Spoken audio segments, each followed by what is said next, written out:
This guy right here is Julian Kryfart-Plassen, a son from a branch family of the noble Kryfart house. Back in the day, every girl in school couldn't hide their feelings for him, even though he wasn't high-born royalty. But that was then. The guy has a crazy reputation on the battlefield. Everyone knows about the talent of young Julian of the Hidden Eyes. A genius in both swordsmanship and magic, he's known for wiping out hundreds of demons with a smile on his face. His mana control? Absolutely legendary. But here's the kicker. Julian can actually see when people are afraid or angry through a colored aura that appears around them. Despite his power, even his own family is terrified of him. They've been plotting to take him out because, as a member of the branch family who happens to be the strongest of them all, he could seize control of the main house at any second. No doubt about it, the old Julian was a straight-up villain who would have done exactly that. But what nobody knows is that the real Julian is dead. This bastard in his body right now is actually a reincarnator. Believe it or not, a guy named Lee Si-hoo from the modern world was obsessed with a game where the protagonist gets killed by the traitorous villain, Julian Kryfart. Lee Si-hoo hated Julian's character, but the gods dropped him right into the villain's body to redo his steps. The catch? He's got the body, but zero combat skills. Now, to make sure nobody finds out the all-powerful Julian is actually powerless, he has to keep up the act. To pull this off, he has to be just as cruel as the original Julian. While acting as a proctor for a school exam, a student accidentally bumped into him. The Julian everyone knows would have obliterated the poor kid for that mistake. Looking around, everyone has a purple aura, the color of pure terror. Then, one of the instructors steps in, Eileene Donatien. She's the only one without a purple aura. Back in school, she was a magic prodigy and even became a professor. Lee Si-hoo knows she must despise Julian since they were classmates. Suddenly, a purple aura flickers around her. To convince this girl, who actually knew the real villain, that he hasn't changed, he uses the harshest, most polite insults to humiliate her. It works. Not only does the aura turn purple, but her face turns red with emotion. Truth is, Julian didn't want to be mean. He's just trying to look cool and edgy to survive. His second attempt at being cold is declaring that mistakes must be paid for with a duel to the death. He expected her to beg for her life so he could just let it slide, but she calls his bluff. She charges her aura and challenges him. If he's going to point a sword at students, he'll have to kill her first. You can see the raw emotion on her face. Julian expected resentment, but this was unpredictable. And since he's not actually strong, he's in real danger here. When she turns to tell the students to run for their lives, Julian acts according to his crazy reputation. He strikes from behind and shatters her magic barrier. It leaves her stunned. A mage is useless at close range, but something is off. That blushing face of hers isn't normal. His attack was weirdly weak. The girl was terrified, but in that moment, her repressed feelings came flooding back. Years ago, she looked up to Julian as her idol. Even without the highest noble rank, he was perfect. No girl could resist him, and neither could she. She admired him for so long because he was the total package: beauty, class, and talent. She eventually confessed her love, but he shot her down. All that resentment he saw, it was just a broken heart. Realizing the aura of fear and hate had vanished, the protagonist moves like a ninja and lands a lethal blow. He gently pats her head and tells her the battle is over. In a duel like this, it usually ends with someone being eliminated, but Julian says something totally out of character. I would never use my blade to cut something as beautiful as Lady Eileene. All he wanted was for her to show him where the exam hall was. This totally broke the girl's brain. Why is he acting like the guy she loved back in school? And what about that crazy reputation he built after graduation? As they walk, the protagonist thinks about the phrase the girl said. She was referring to the special technique Julian used, enchanting his sword with mana. The blade would glow blue, as if he were holding the moonlight itself in his hands. The young man had used this weapon to slay countless demons, and people had nicknamed it the Moonlight Sword with a mixture of respect and fear. This sword is practically Julian's signature, so it will be a very difficult task for Lee to wield it. The fact that Eileene had already noticed a change in his fighting style was bad news. So the protagonist decides he needs to make sure the girl doesn't suspect anything. He turns to the two youths following him and asks if something is wrong. Frightened, they both reply that it's nothing and continue on their way. The three of them arrived at the training area. Opening the door with a smirk, Julian entered and apologized for being a little late, blaming it on poor Eileene. He formally introduced himself, stating that he would be conducting the admission exam today, though he was fully aware that the students had surely heard of him already. Heron's eyes scanned the crowd, finally landing on someone, the second son of the Torso family. This family was well known for its long-standing good relations with the Krypart family. Since being affiliated with the Shut Shut-Eyes was a great honor, the position was highly contested. Normally, admission involved a battle between an instructor and the applicant. If Julian ended up failing the Torso family's second son during the process, the Association of Elders would use it as an opportunity to finish him. Hayden believed this was where Julian's story of infamy would end. The young man continued speaking to the candidates, asking if they all wished to join the Shut-Eyes. A bit apprehensively, the youths answered yes. The silver-haired boy then said he saw nothing before him but a bunch of cowardly trash. He mocked their naive eyes, a sign of their easy upbringing, and their swords, which made him laugh. The association they wanted to join was the most violent place in the Empire, and, as their senior, Julian would give them a demonstration of what was to come. With that, they would begin the admission exam, and the acceptance criterion would be to end the life of Julian Kreifart. Scared whispers erupted from the participants, all of them terrified by what they had just heard. Julian held his sword with confidence, even though he was sweating profusely. The young man thought that now he would be able to convince everyone there. Hayden approached and reminded him that even if it was just an admission exam, he shouldn't go easy. During his fight with Eileene, the boy had little choice but to flee, but now he would have to participate in a real duel. This would make Hayden and the other students realize that his strength wasn't so great after all. Furthermore, without being able to use the moonlight sword, everyone would think his fame was just a rumor, or that the whispers about him losing his memory were true. Under all this pressure, the young man froze. To make matters worse, if Julian started acting too suspiciously, a certain girl might attack him. Eileene's eyes were fixed on his every move. While gripping his sword tightly, the protagonist began to think of solutions. The best strategy was to provoke them right after they took the bait. In a mocking tone, the young man reaffirmed that the exam would only end when he was dead or when no participants were left, but the students were scared to death and seemed unwilling to advance. Julian stood by his word, remaining firm in front of everyone. Suddenly, a trembling hand rose from the crowd. A boy, pale with fear, announced that he wanted to withdraw from the exam. Soon, several more hands went up, also asking to withdraw. Among them, the second son of the Torso family looked disappointed in those cowards. Gritting his teeth, the boy didn't want to admit defeat, but he ended up going with the majority and raised his hand as well. None of the instructors present could believe what they were seeing. All the participants were quitting. Julian put a hand to his mouth and began to laugh heartily, his fine fabric cape fluttering in the wind. With everyone running away with their tails between their legs, there would be no exam. Lee's plan had worked as expected. Julian's cruel side had helped him escape the situation. The young man was curious about how this had affected Eileene, wondering if the general fear had made her even angrier. But when he looked at the girl's face, she didn't seem irritated, and he couldn't sense any negative emotions coming from her. Julian ended up thinking his ability wasn't working. However,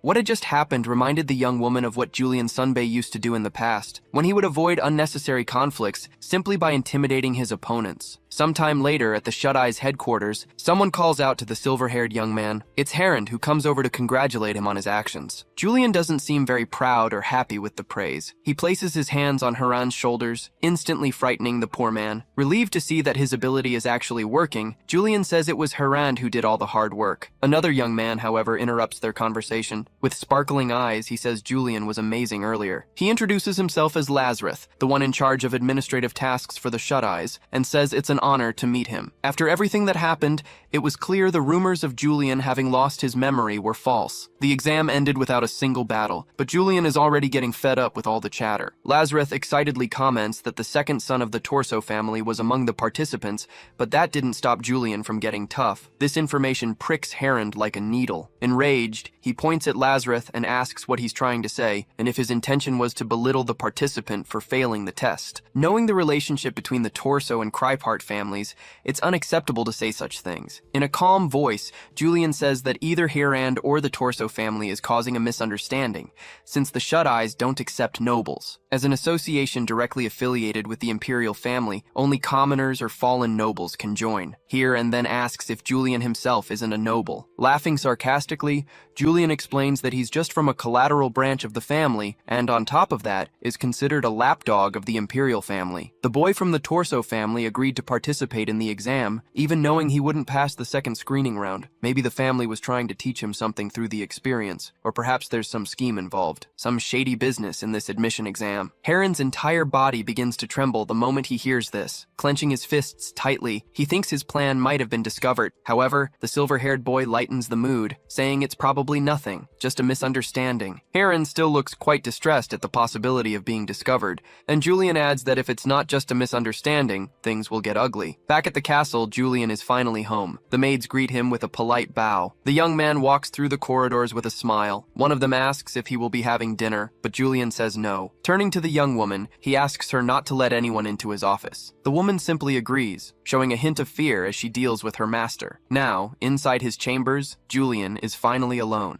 He leaves his sword on the table and sits down, relieved, in a comfortable chair after a tense day. He was sharp enough to notice Hayden's reaction earlier, so he's almost certain there was a scheme involved in the admission exam. He was lucky not to get caught today. He wonders how long this luck will last, since the association would surely find his flaws, which could lead to his expulsion from the family. The sword on the table catches his attention. The fact that he demonstrated he doesn't know how to use the moonlight sword today worries him greatly. Being able to wield the moonlight sword means having the power to oppress others. That being the case, he decides to hold the sword again, to try and wield it and see what happens. Perhaps with a little practice, he can unlock the weapon's power. A blue light bathes the sword as Julian draws it from its sheath. Upon fully freeing the blade, he observes it carefully, holding the hilt firmly as he raises it. As expected, the moonlight doesn't activate automatically. Julian's innate ability makes him an exceptional swordsman. As soon as he picks up a weapon, he can see the path the blade should take. This trait has been with him since birth, making any type of sword easy for him to handle. But unfortunately, that's not enough in this case. There are countless people in the Empire who are as good as Julian at handling swords. What makes him stand out is something else: the overwhelming disparity in skills when it comes to using aura or mana. This is what allowed him to survive, even with his pathological mindset. As he reflects on his abilities in this new body, Julian holds his weapon. Handling mana is dangerous. If the energy flows backward, vital organs can be destroyed. The mere thought of it makes him a little worried. But this is no time for nervousness. Sooner or later, he will have to prove himself. If the concept of mana in this world is the same as in the game, then Lee, who has accumulated thousands of hours of experience, will surely know how to handle the situation. He needs to move the energy accumulated in his heart to the meridian, the body's mana organ. Of these 38 organs, 6 are large and important veins, including those in the head. That is where the essence of mana connects with the heart, so this area needs to be activated. Julian's red eyes open, and he feels his aura fluctuating. Proud of his achievement, he places a hand on his hip. Now he needs to channel the mana from his body elsewhere. The resistance is greater than he imagined, but his skill should be enough to complete the task. Suddenly, the sword's blade begins to shine with the true glow of moonlight, but the light fades quickly. The glow reached the blade, but it was too faint, reminiscent of a crescent moon. In any case, it was a start. The first sliver of the moon had appeared, after all. Sometime later, our protagonist is in a training ground, surrounded by several dummies. Focusing, he prepares to strike. One hand holds the sheath firmly, while the other draws the blade. Like a flash of lightning, Julian dashes past the training dummy, destroying it. Splinters of wood fly through the air in the wake of his attack. Relieved, Julian realizes he has at least reached the skill level of a knight. His next task is to complete the moonlight sword, but his knowledge from the game is running out. He will need to find someone trustworthy who knows him to ask for advice. At that moment, a maid approaches, calling for her master. She informs him that the young master has a guest, which seems like the perfect opportunity for what he was thinking. Unfortunately, it's no one important, just Lazarus. The animated expression vanishes from the silver-haired boy's face. Lazarus, on the other hand, is thrilled to realize Julian remembers his name. It would be impossible for Lee to forget someone who chatters like a parrot in front of Julian, an act that could be considered either courage or stupidity. Cutting the useless conversation short, the swordsman asks what brings him here. The young man explains that he came on the commander's orders to confirm the results of the Veil Academy exam. Julian considers it useless, as the results were obvious. In any case, receiving and delivering the results is part of the procedure, no matter how unnecessary it seems. Already turning his back, Julian tells him to report that 0 people passed the exam. But on second thought, Julian has something else to say. Before Lazarus can leave, he asks him to wait. The swordsman confirms with the messenger if this news will be reported directly to the commander. Since that's the case, he asks to go and deliver the news himself. Surprised, Lazarus can't believe what he just heard. Placing a hand on the young man's shoulder, Julian says they can both go in his carriage. An expression of fear appears on the young man's face, and he asks if he did something wrong. Trying to calm him down, the silver-haired man says no. In reality, the protagonist only wanted to be kind so the young man wouldn't have to go back alone, but Julian's reputation is truly terrible. Since things turned out this way, Julian wonders if he should ask that man for advice. The commander of the Shut-Eyes must surely know the silver-haired man well. That being the case, the Crayfart family could never pull off any schemes as long as the Shut-Eyes were involved. Far away, in a beautiful castle adorned with gold, a man in uniform begins to shout, warning his commander of a problem. Stuttering, the young man says that person has come personally. Julian Plassen himself has decided to come see him. In a calm voice, the commander merely repeats the information he just heard, his gaze mysterious, as if he were guarding unknown secrets. The palace of the Adrathan Empire is truly stunning. Our protagonist never imagined he would see it with his own eyes. The continent of Rosenda, the game's main setting, is dominated by 3 great nations, the strongest of which is the Adrathan Empire, where Julian currently resides. After the demon Barbados was sealed, the devastated lands united under a powerful monarchy that grew into a major power, and the symbol of this strength is this beautiful and majestic palace. Inwardly, Lee is marveling at the wonders around him, but outwardly, Julian maintains his usual stoic expression. Lazarus, on the other hand, is terrified by the quiet chuckles the swordsman keeps letting out. However, something catches his attention as he thinks it over. Normally, the great Julian is only accessible through his servants, but now he wants to inform the commander personally and has even brought a commoner along, which is very strange. The other citizens nearby notice the same thing. One man whispers to another that he thought the young lord was injured, but he seems perfectly fine. Everyone begins to think the rumors about his memory loss must be false. For poor Lazarus, it's a great honor to be there, but he is so nervous that he feels he could faint at any moment. With a satisfied expression, Julian remarks that the place is still quite majestic. He explains that this is the general access gate, and the captain should be somewhere beyond the second gate. This admiration, however, seems odd to Lazarus, since it should be a familiar sight for a member of the Shut-Eyes. A dark thought crosses his mind. What if this is all some kind of test? The swordsman's condescending expression seems to confirm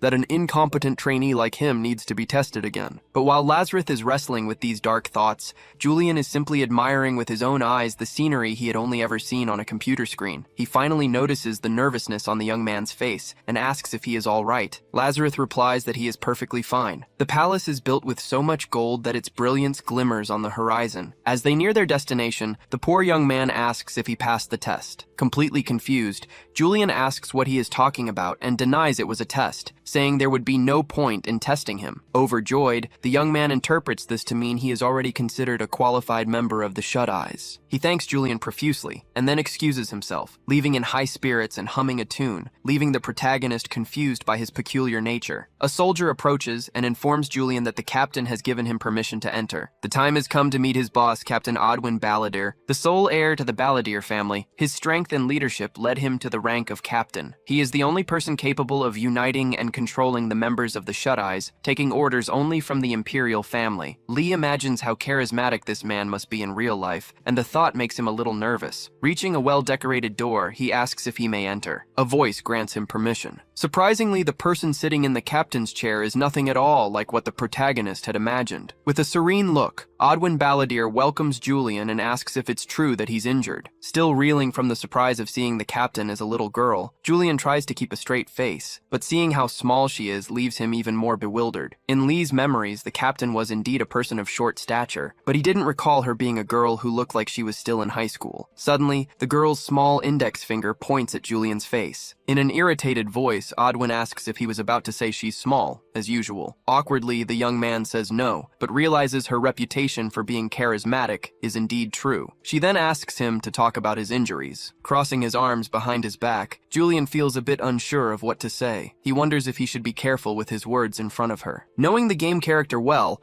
Lee knows that in the worst-case scenario, she might become suspicious of his actions. Despite being arrogant, the original Julian was extremely loyal to the Shut-Eyes, so it's important to continue acting respectfully toward the captain. Bowing, the young man thanks her for her concern. He states that the injury he suffered wasn't minor, but it wasn't enough to compromise his loyalty to the Empire. An awkward silence fills the room, making Lee think he said something wrong. The captain observes him, putting a finger to her lips. Suddenly, she slams her hand on the table, shattering the room's silence. She stands up and walks over to Julian, saying that something seems off. The young man shuts his eyes tightly, wishing he could escape the situation, as she asks if he's always spoken that way. Bringing the hilt of her sword close to the boy's face, the young woman says he's acting like a stranger. Extremely worried, Julian can observe the negative emotion emanating from Odwin. It's the color of denial, meaning the young woman is truly suspicious of something. Confused, Lee wonders how the real Julian treated his superior until now. With a swift movement,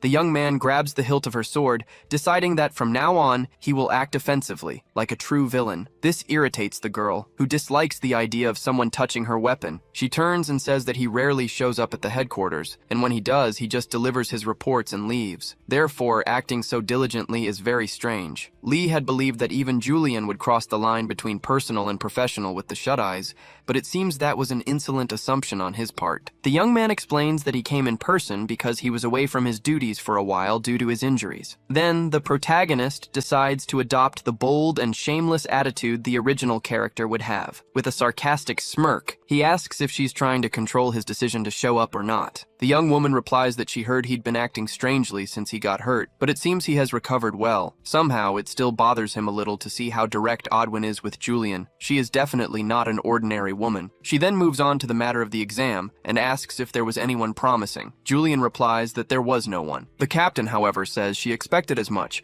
since as a disciple of Hayden Reich, he wouldn't be impressed by just any talent. She also asks if there wasn't anyone who would qualify as a trainee, but the boy once again denies it. Odwin continues to read a sheet of paper and, her voice laced with irritation, asks if he really failed every single student. With a brazen smile, Julian confirms. The girl grows even more agitated and demands to know why, but the young man remains silent, just smiling. The captain then repeats her question, even angrier now, rising so abruptly that her beret falls from her head. She argues that the shut-eyes are short-staffed, and that even one more person would be a help. But Julian retorts that being short-staffed doesn't mean they should accept just any idiot. To Odwin, some of the talents there could have flourished with proper training, but the young man believes it would be a waste of time. In reality, however, it was all just an excuse Lee had come up with to avoid fighting the students. Impatient, the young woman tells Julian to get out of her sight. Before leaving, however, the young man says he has a proposal to make. He reaches into his coat pocket and places a white envelope on the table. Inside, laid out in an organized manner, are all the flaws he identified in the current admission exam. Confused, Odwin picks up the paper and begins to read. The document argues that the participants didn't understand what kind of place the shut-eyes is,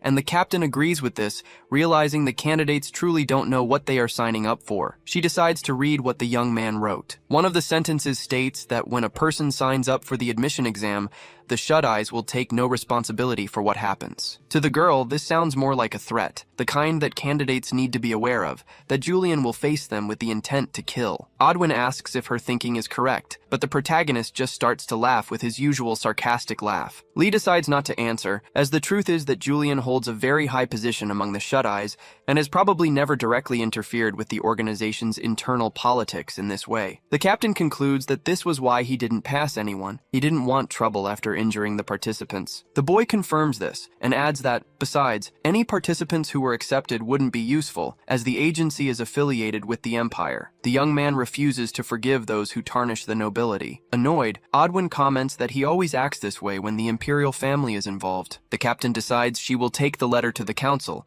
but she makes no promises it will be approved. After their conversation, Julian asks for leave to depart, but the girl tells him to wait. Odwin informs him that she heard a message from the imperial family will be arriving at his office. Smiling, the boy looks back and thanks her, leaving the captain behind to watch him go. The young woman continues to read the letter, reflecting on the words written there. To take no responsibility for what happens in the exam means that even if someone were to die, it would not be considered a crime. This, however, doesn't change the essence of the exam, since only fallen nobles or commoners are eligible to apply in the first place. There have never been complaints about the exam, as it's very easy to sweep the grievances of the powerless under the rug. Julian probably brought this information to light because he realized the Elders Association and the Torso family were plotting something during the exam. This letter must be his response, a message showing that he already knows about their scheme, and that if something like this happens again, he won't let it slide. Perhaps this is his way of getting revenge on the Elders Association. The girl's thoughts are interrupted. A soldier asks if the captain called for him. She hands him the letter and asks him to send it to the council. Obediently, the soldier says he will. Until now, Julian was known as the royal family's lapdog, thanks to his loyalty. But it seems the beast that had always followed orders obediently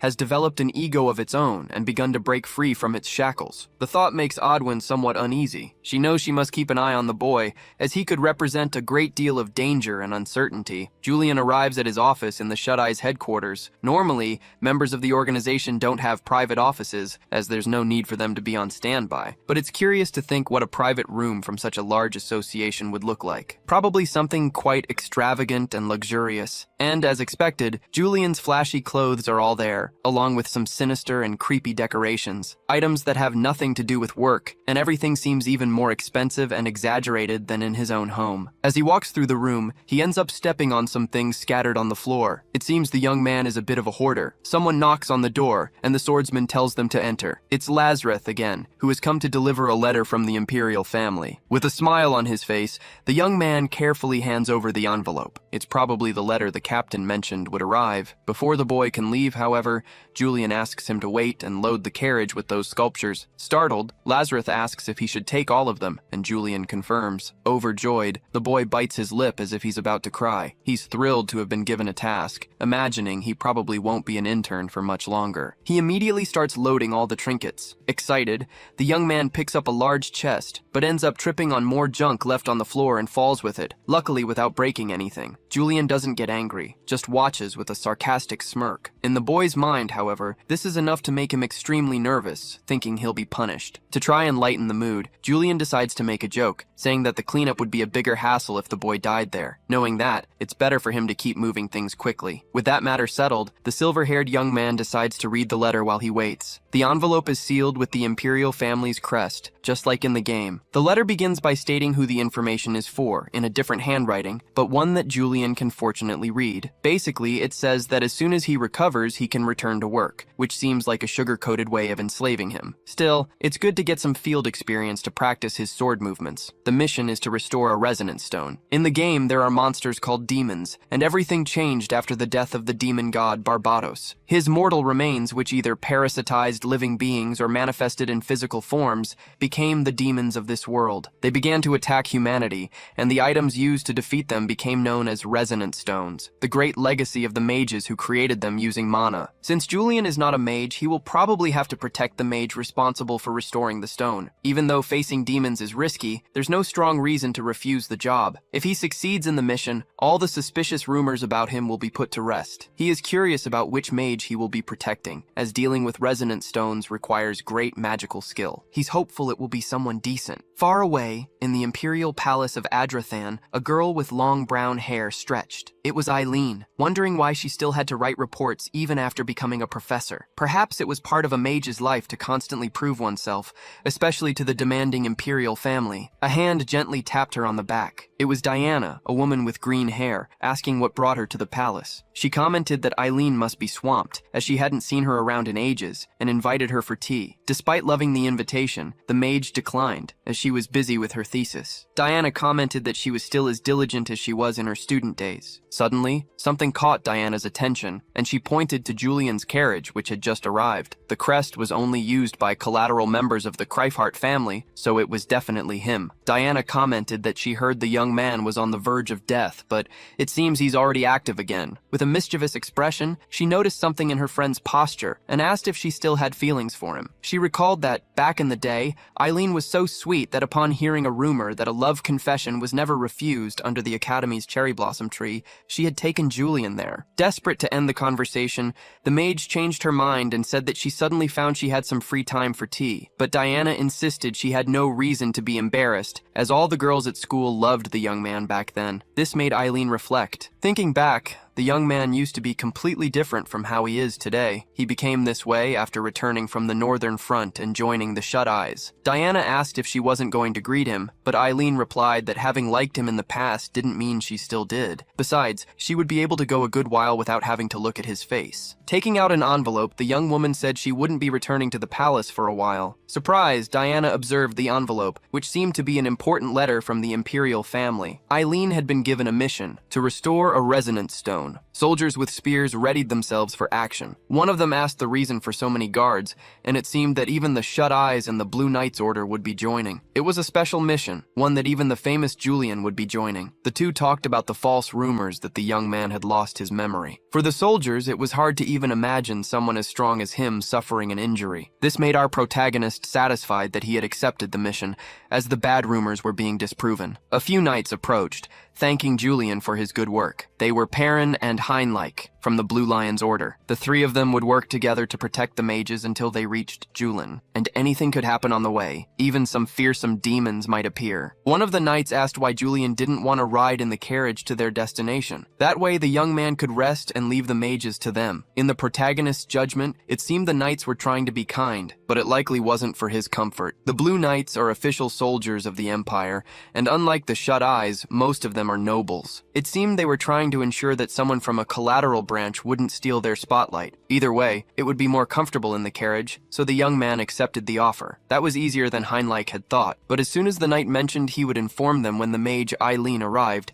the protagonist's eyes widened. However, there was no time to get the information straight, as someone had already arrived. With a friendly smile, the mage introduced herself to everyone, quickly realizing that someone she never wanted to see was there. Sweating, Julian asks Perrin to forget the whole story about the carriage. The girl is surprised not only to see her former love there, but also that he simply turned his back on her. Julian, however, couldn't feel comfortable around Eileene, unable to see her thoughts and feelings. The soldiers misinterpreted the situation, thinking Julian had changed his mind about the carriage to assert his dominance. They even thought he had discovered their plan to seize command by sending him to the rear. It was to be expected from someone who had survived the chaos of an imperial family without any support. Still, it was extremely arrogant for someone from a collateral line to look down on the soldiers just because he was part of the imperial family. But Julian could only think about how no one had warned him that the mage he was supposed to protect was Eileene. The girl was also quite uncomfortable with the whole situation. Since that was the case, he decided to finish the mission as quickly as possible to avoid interacting with her. He spurred his horse forward, quickening his pace, and so they quickly arrived at Julian, a very small town. The group had been sent directly by the Empire, but strangely, no one was there to receive them. Finally, a young man carrying some supplies noticed them. He welcomed them, saying they must have had a long journey, and guided them to the resonance stone. The soldiers organized where the stones would be placed. Eileene decided to carry one of the boxes herself, as the stones were very sensitive to mana. However, the young man who had greeted them asked her to accompany him to check the stone that needed restoration. It was a large blue rock with a nasty crack at its base. Unfortunately, the mage said it was useless to try and repair it. It would have to be replaced. The barrier would disappear temporarily, but she assured them there was no reason to worry, as it wouldn't take long. Then, the girl carefully placed her hand on the stone. She knew it would be best to warn Julian that the barrier would disappear during the replacement, even though the last thing she wanted was to look at his face. She had to be professional. After all, she was a teacher. So, she approached him, only for him to turn his back on her again. She insisted, telling him it was very important, but her mind reeled, trying to understand why he was avoiding her. Whatever his reasons, he shouldn't be acting this way. They were on an important mission. Grabbing his clothes, the teacher insisted, asking why he was avoiding her. But Julian explained that he had never avoided her. She was the one who was insistently following him around. Her face turning bright red, the mage almost believed him, taken in by his confident tone. Getting straight to the point, Eileene said that wasn't important right now. With a sarcastic smirk, Julian asked what could be so important to Miss Stalker, which made her furious. However, a loud noise interrupted their conversation. Demons had just invaded the city. Their attention was immediately drawn to the monster invasion, and Eileene explained that she had been trying to warn him that without the barrier, demons could appear at any moment. Screams could be heard, and a familiar silhouette approached the protagonist. It was Heinleich appearing right in front of him, but something in Julian's gaze turned to extreme worry. Pointy, battle-dirtied horns emerged right behind Heinleich. A two-horned demon was attacking the battalion. The demon that appeared didn't have just one, but two horns. Eileene started to approach, but Julian told her not to get any closer, warning that it was too dangerous. Meanwhile, the demon continued to roar. Trembling, the girl tried to think of a plan to deal with such a powerful monster. In an incomprehensible language, the demon began to order other creatures to attack. One of them closed in on the girl, about to strike, but but the protagonist lunged forward, gripping his sword tightly, and positioned himself in front of her. He told her not to let her guard down. Taking the opportunity to provoke her, he added that it was naive of her to be shaken by something so small. Julian stated that it was better for him, the swordsman, to handle this part, and that they should each stick to what they do best. Stuttering, the girl asked what each of them was supposed to do. Pointing at her, Julian said that the mage was responsible for restoring the stone, and he was responsible for protecting her at all costs. With a sarcastic tone, he asked if the teacher was so scared she had forgotten what she came here to do. Rushing toward her task, Eileene explains it will take about 7 minutes. Before moving away, she calls out Julian's name,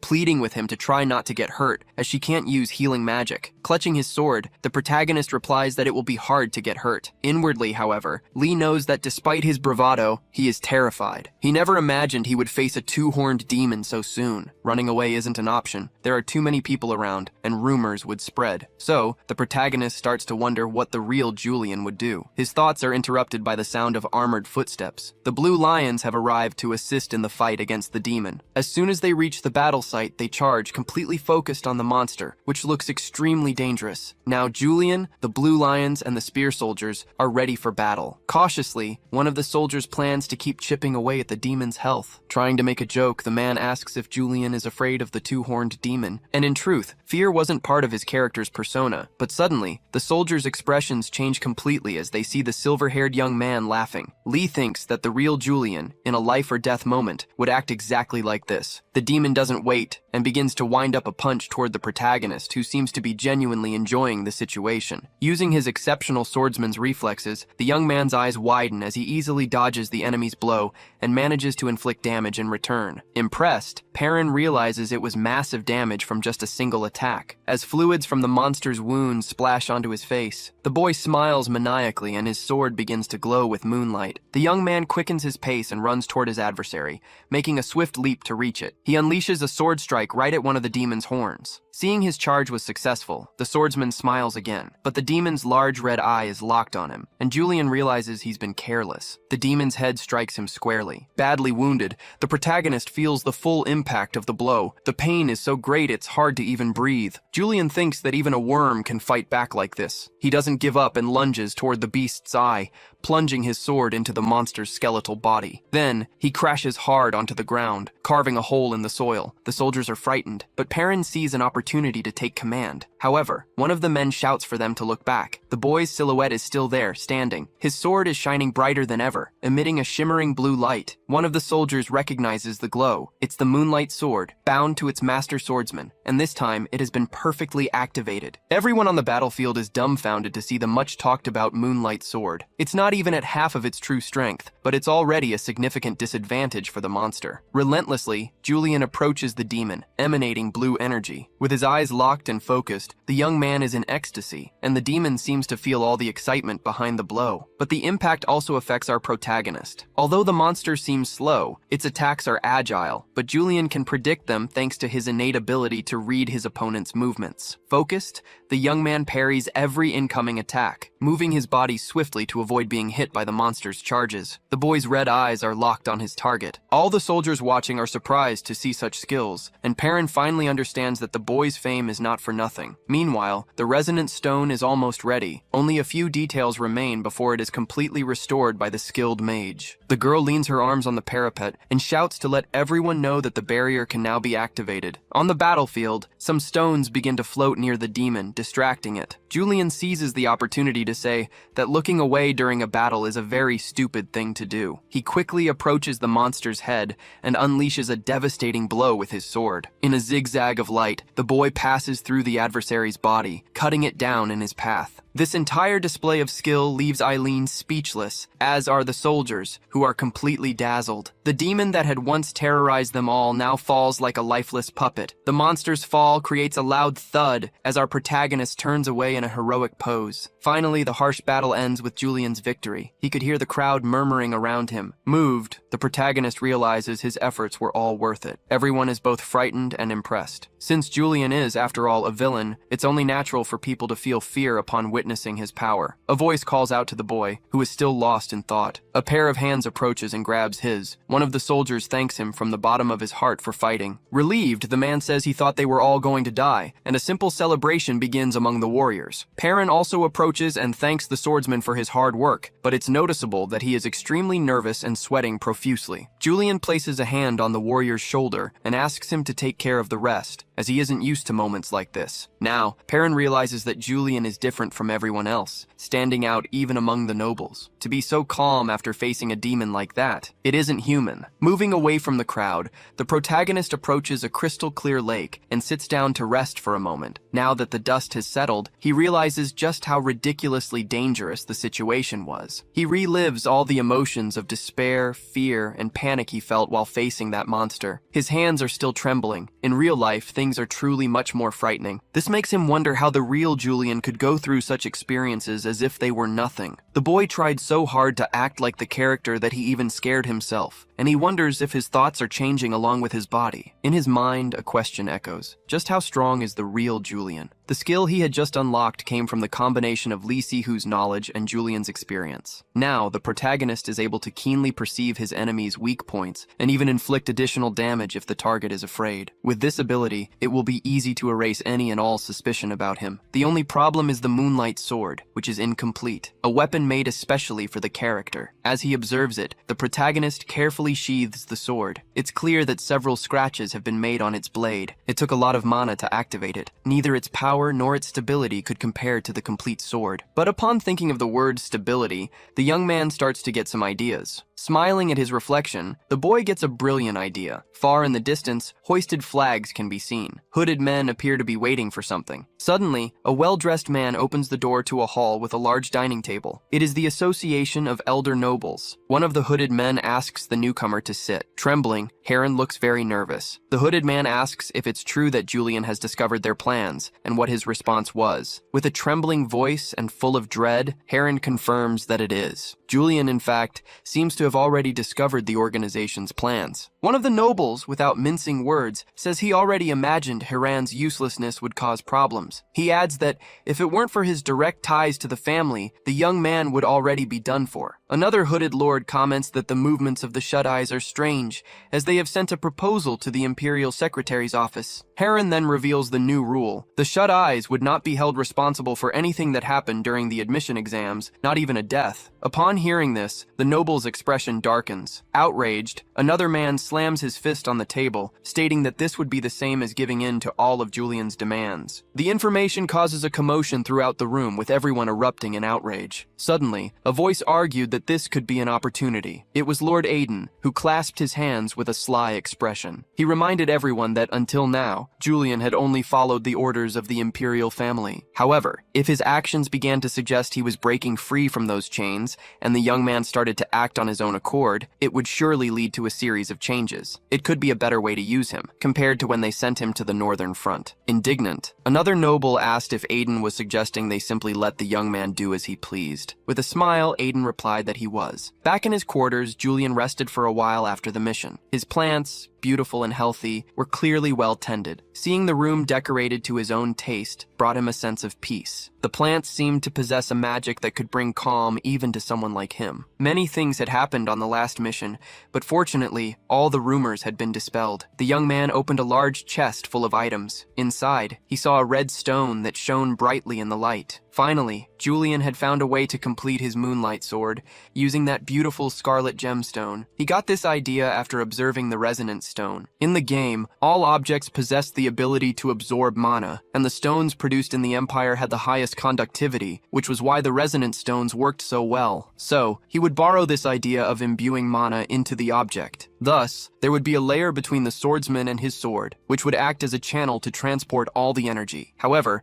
as soon as he touched the stone, it shattered into several small pieces. With this, Julian realized he would need to find a suitable stone, one that was compatible with his mana flow. A knock came at his door. It was probably time for dinner. Julian asked if it was the butler, and gave him permission to enter. And once again, the diligent Lazarus was there, ready to serve. The captain wanted him to visit the Imperial Secretary's office and give a report in his own words. words. Surprised, the young man repeated the request to make sure he had heard correctly. He immediately rose from his chair, preparing to leave, and asked his faithful aide to put the stones back in the chest. The fact that the secretary's office was summoning him was very intriguing. Before the swordsman could leave, Lazarus called out to him again. He held up the shards of the red stone and asked what to do with them. Julian told him to throw them away. Although the aide felt it was a pity to discard such beautiful little stones, he complied with the order. Julian then arrived at the Imperial Secretary's office. Unlike the shut-eye building, the place was quite elegant. The young man identified himself and said he was there to meet with Mr. Seddon Orby. However, the attendant informed him that Mr. Orby was in a meeting and asked him to wait. Julian understood and said he would wait. The guest who had arrived before him probably had an even higher status than his own. He reached the waiting room, a place he had never been able to see inside the game, which was also quite elegant. Something in the corner of the room caught his attention. A sword. It was strange to see a weapon left there so casually. Furthermore, the sword didn't match the room. It was quite plain,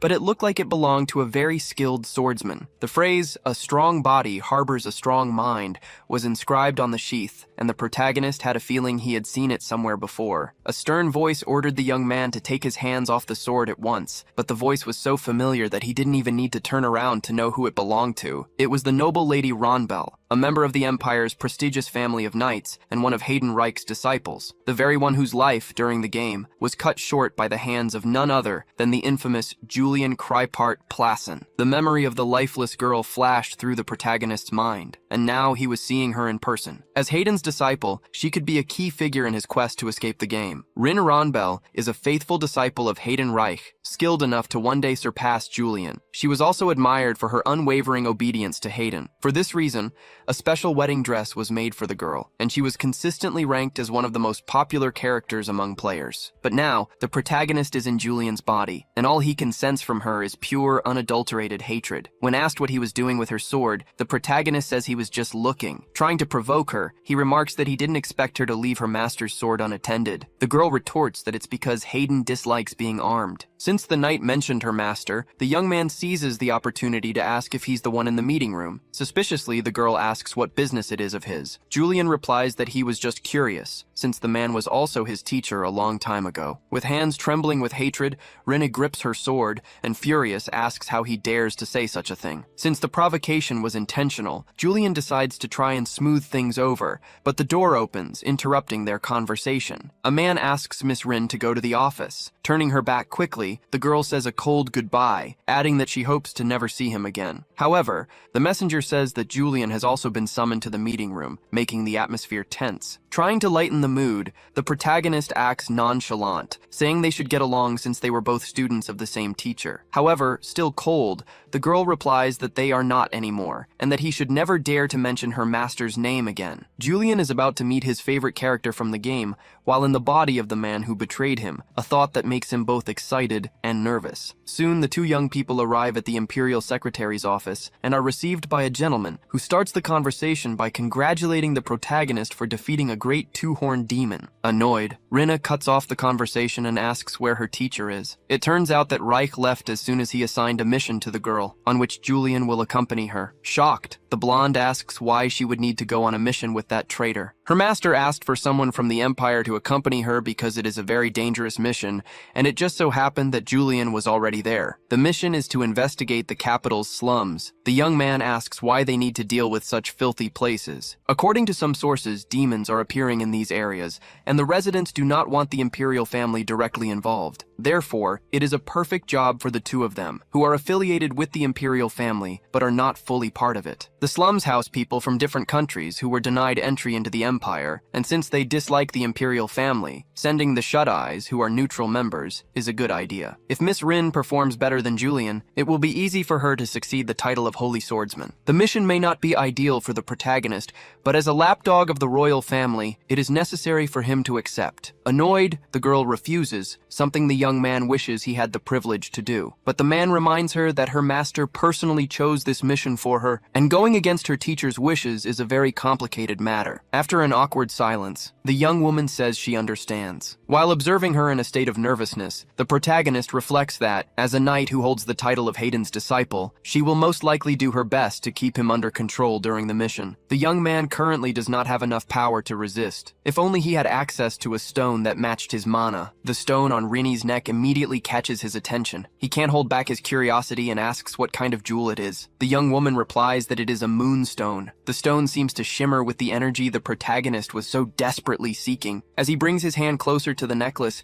Julian can feel the magnetism of its aura. Angry, the blonde pulls away, and he says he was just looking. Even if only for a few seconds, the young man could feel the stone's resonance with his mana. Something so necessary was now so close. Determined, the protagonist goes to a jewelry store to acquire one like Ren's and asks if the seller has any moonstones in stock. However, these stones are extremely rare, and with the exception of collectors, no store has them. Julian's expression darkens with frustration, making the seller extremely nervous. The man says they can try to procure one for him. Relieved, the young man says he really needs one, and the poor merchant says he will search the entire country. But when the day of the mission arrives, the stones have not been found, and the protagonist is very worried that Rena will notice his sword is incomplete. The girl takes the lead, but the young man warns her that it's the wrong way. The young woman glares at him. Since the slums are surrounded by illegally constructed buildings, it's not safe to follow maps or signs to get there. Holding a map, the blonde says she'd rather follow it than listen to the young man, and he can't help but see her point. However, the eastern slums are a nightmare for newcomers. Even the game's developers admitted it's a difficult territory to navigate. Determined, the girl says she won't fall for his schemes, as she is convinced that the traitor might be planning to sabotage the current disciple of the Holy Swordsman. With a firm voice, the young woman adds that she is different from Julian. She will become the next Holy Swordsman without a doubt. Nervously, the young man thinks his companion is mistaken, as this mission will be anything but easy. The two adventurers argue over which path to take. Suspicious, Rena asks if Julian has ever been to the slums before. Lee Sihu certainly had, but admitting that would be risky for his disguise. If he has no real experience, she asks, how does he know the correct way? Smiling, the young man says it must be his intuition. The blonde then suggests they go their separate ways, but Julian reminds her that the Imperial Order is for them to move together. Unless, of course, the knight believes Hayden Reich is more important than the Empire. Furious, the girl warns him to never mention her teacher's name again, if he has any shame at all. She is so enraged that her hands are trembling. Deep down, the warrior knows Julian is stronger than her, as she's heard many people comparing the two. In her troubled mind, a phrase echoes. If it were him, the objective would already be accomplished. But her conviction that she is the successor to the Holy Swordmaster remains firm. Snapping out of her reverie, the girl notices something that worries her. The signs showing the way are extremely confusing. Already aware of this, Julian smiles and asks what the problem is. It's easy to see that the blonde is completely lost. The map doesn't match the names on the signs and seems to be wrong, so the adventurers end up going in circles, always stopping at the same spot. A man with a scar on his face calls out to them, asking if they're lost. Hayden, however, has no intention of helping for free and asks the girl to buy him a drink in return. Knowing the fame of her surname, the suspicious man thinks he's hit the jackpot. When Julian tries to introduce himself, Hayden doesn't seem the least bit interested. Stopping to think, the name isn't unfamiliar to the protagonist, but since nothing came to mind immediately, he must not be a very important character. Before guiding the adventurers, Hayden asks a bar owner to get them each a drink. The bartender asks where the two are from while wiping a glass. Seemingly adjusting the price after hearing the answer, the attendant informs them that it's 30 nars per drink. Smiling, the man warns that things in the slums are quite expensive indeed. But as she pulls money from her clothes, the girl says that's not it at all. In fact, she found the drinks to be quite cheap. The guy's eyes sparkle at the sight of so many gold coins, as expected from the daughter of a wealthy family. Dragging the bar owner to a corner, the scoundrel asks him to make their drinks special, as he plans to rob them while they're drunk. And as he prepares the drinks, the bartender does exactly as requested. Soon, 3 large mugs of drink are served. The blonde picks up her mug and brings it to her lips, but before she can take a sip, Julian stops her. Calmly, he begins to observe the liquid inside the container. In a menacing voice,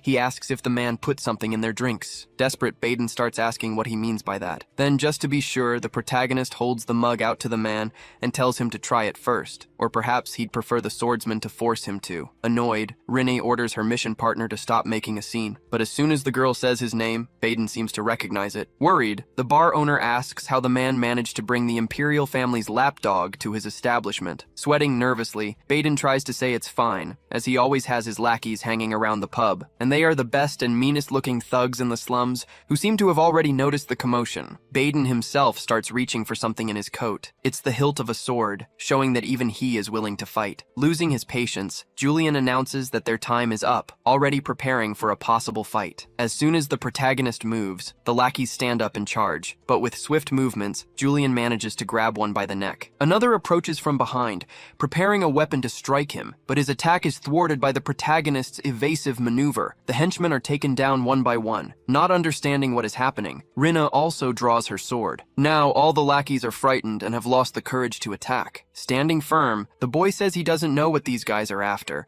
but it would be best not to cause any more trouble in the slums. The tip of Julian's blade is pointed directly at the thief's neck. From the way the people around them begin to act, it's clear they are all his henchmen. Since that's the case, the protagonist demands that Hayden order them to back off, or else he'll have to take drastic measures, and someone there will meet the same fate as the beer mug. The man begins to tremble inwardly, revealing his purple aura to the protagonist. His henchmen start to make a move, but in desperation, Hayden yells for them to retreat quickly. Fearing the worst, the two lackeys leave the establishment. Now, if the young man is willing to answer a few questions, Julian guarantees he'll help him surrender safely. It's better for the thief to surrender than to lose his life, but the choice is Mr. Hayden's. The protagonist asks again what the man would rather do, die or surrender. With few choices left, Hayden decides to surrender. To Julian, the man's help had been suspicious from the start, but the fact that he was a member of a criminal organization surprised him. At least, the two of them managed to get some valuable information. Rena, on the other hand, is downcast, feeling guilty for putting them in this situation. Julian notices that the girl seems to have lost some of her confidence. The young woman asks how the swordsman was able to notice that the thief had put something in their drinks. Building a little suspense, the young man asks if she really wants to know. The blonde replies that she'd rather learn a lesson, even if it comes from someone she despises, which is a noble attitude on her part. Of course, it would be better if there wasn't all this hatred directed at him. Julian then explains that thanks to his mana detection ability, he was able to sense the murderous intent coming from both the drink and the place itself. Knowing the risk, he used his mana even before entering the bar to detect the hostility coming from the other's energy. It's a principle similar to the radar that bats use. This technique is normally used by mages, but since he possesses a large amount of mana, detection becomes easy. Still unsatisfied, the blonde has another question. Instead of asking about the demon's location, he chose to ask Hayden what life was like in the slums. Rena questions him, as she thought their mission was to deal with the demons, not the residents. But Julian confirms that's exactly it, and asks if the young woman is familiar with demonization. The blonde replies that it's a phenomenon that began when the remnants of Barbados parasitized all living creatures,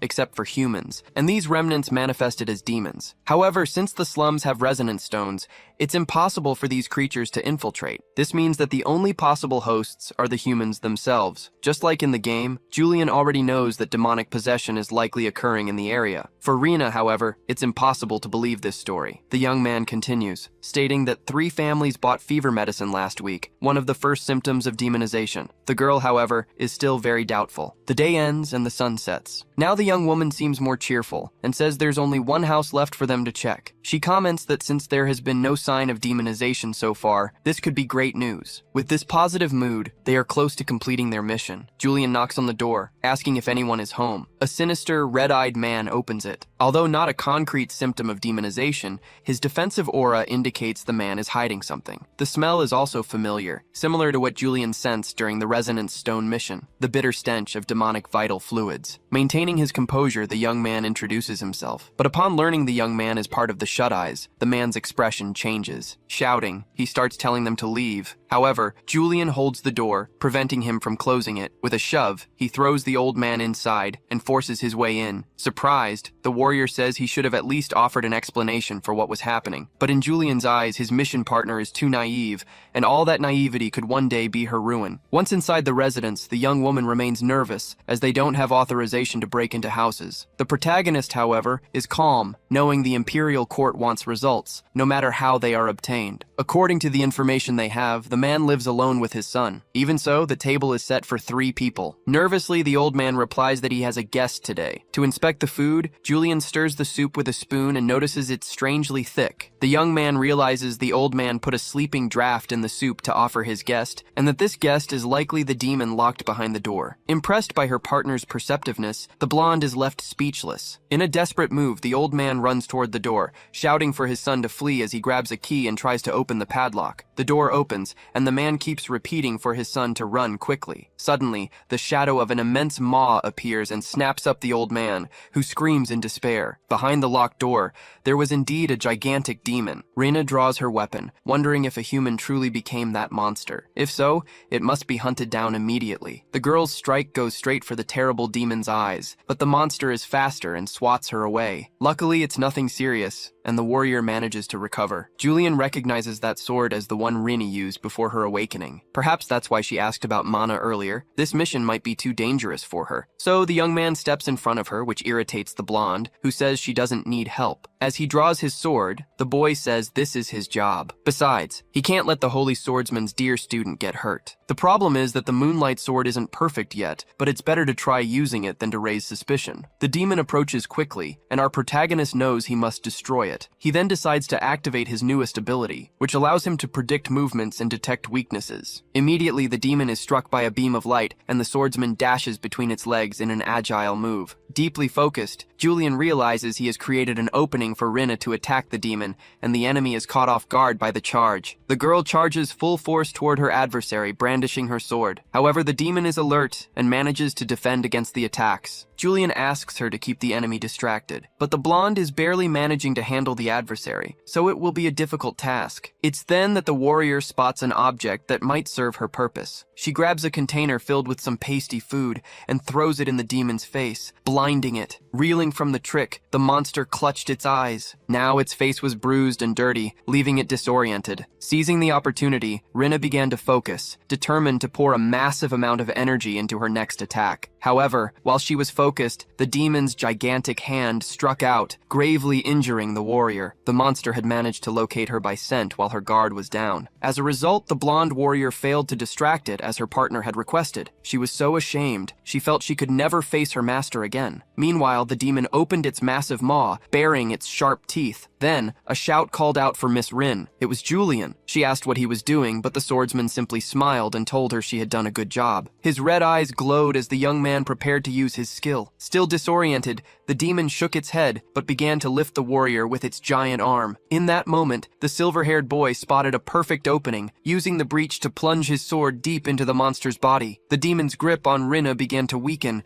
until its hand finally released her. As she broke free, the blonde warrior seized the chance to strike the enemy as well. The two warriors left their adversary doubly wounded. Still holding his sword firmly, Julian held his pose until the monster's heavy body finally crashed to the ground. Impressed, Rena realized her colleague had managed to strike the demon down without even using his moonlight sword. Seeing her reaction, the young man gave a sly grin, saying that the moonlight sword wasn't necessary this time. Julian felt a thrill of satisfaction, pleased with how natural his line sounded. Sometime later, the two arrived at the Imperial Palace. Despite all the hardships, the protagonist had completed another mission, and he was relieved, believing his companion suspected nothing. Suddenly, the blonde warrior broke the silence, saying Julian should take all the credit for the mission. In her view, she had done absolutely nothing to contribute. He tried to argue that wasn't the case, though he had to agree she hadn't really done much against the demon. With a sharp voice, Rena looked at him and said, "I don't like you." Smiling, Julian replied, "Now you're not even trying to hide it anymore." Her master once told her that with great power comes great responsibility. She admitted that the way he defeated the demon was admirable, but seeing how he used his powers against civilians made it obvious why their master had abandoned him, his complete lack of restraint. Hearing her sincere words, the protagonist smiled and commented that restraints are weapons used by cowards. Irritated, the blonde warrior asked if he was calling her master a coward. The boy deflected, saying he wasn't an eloquent person. Since he wasn't a noble, he never had to live a life full of restrictions. He stated that she needed to know that people like him exist in the world too. Irritated,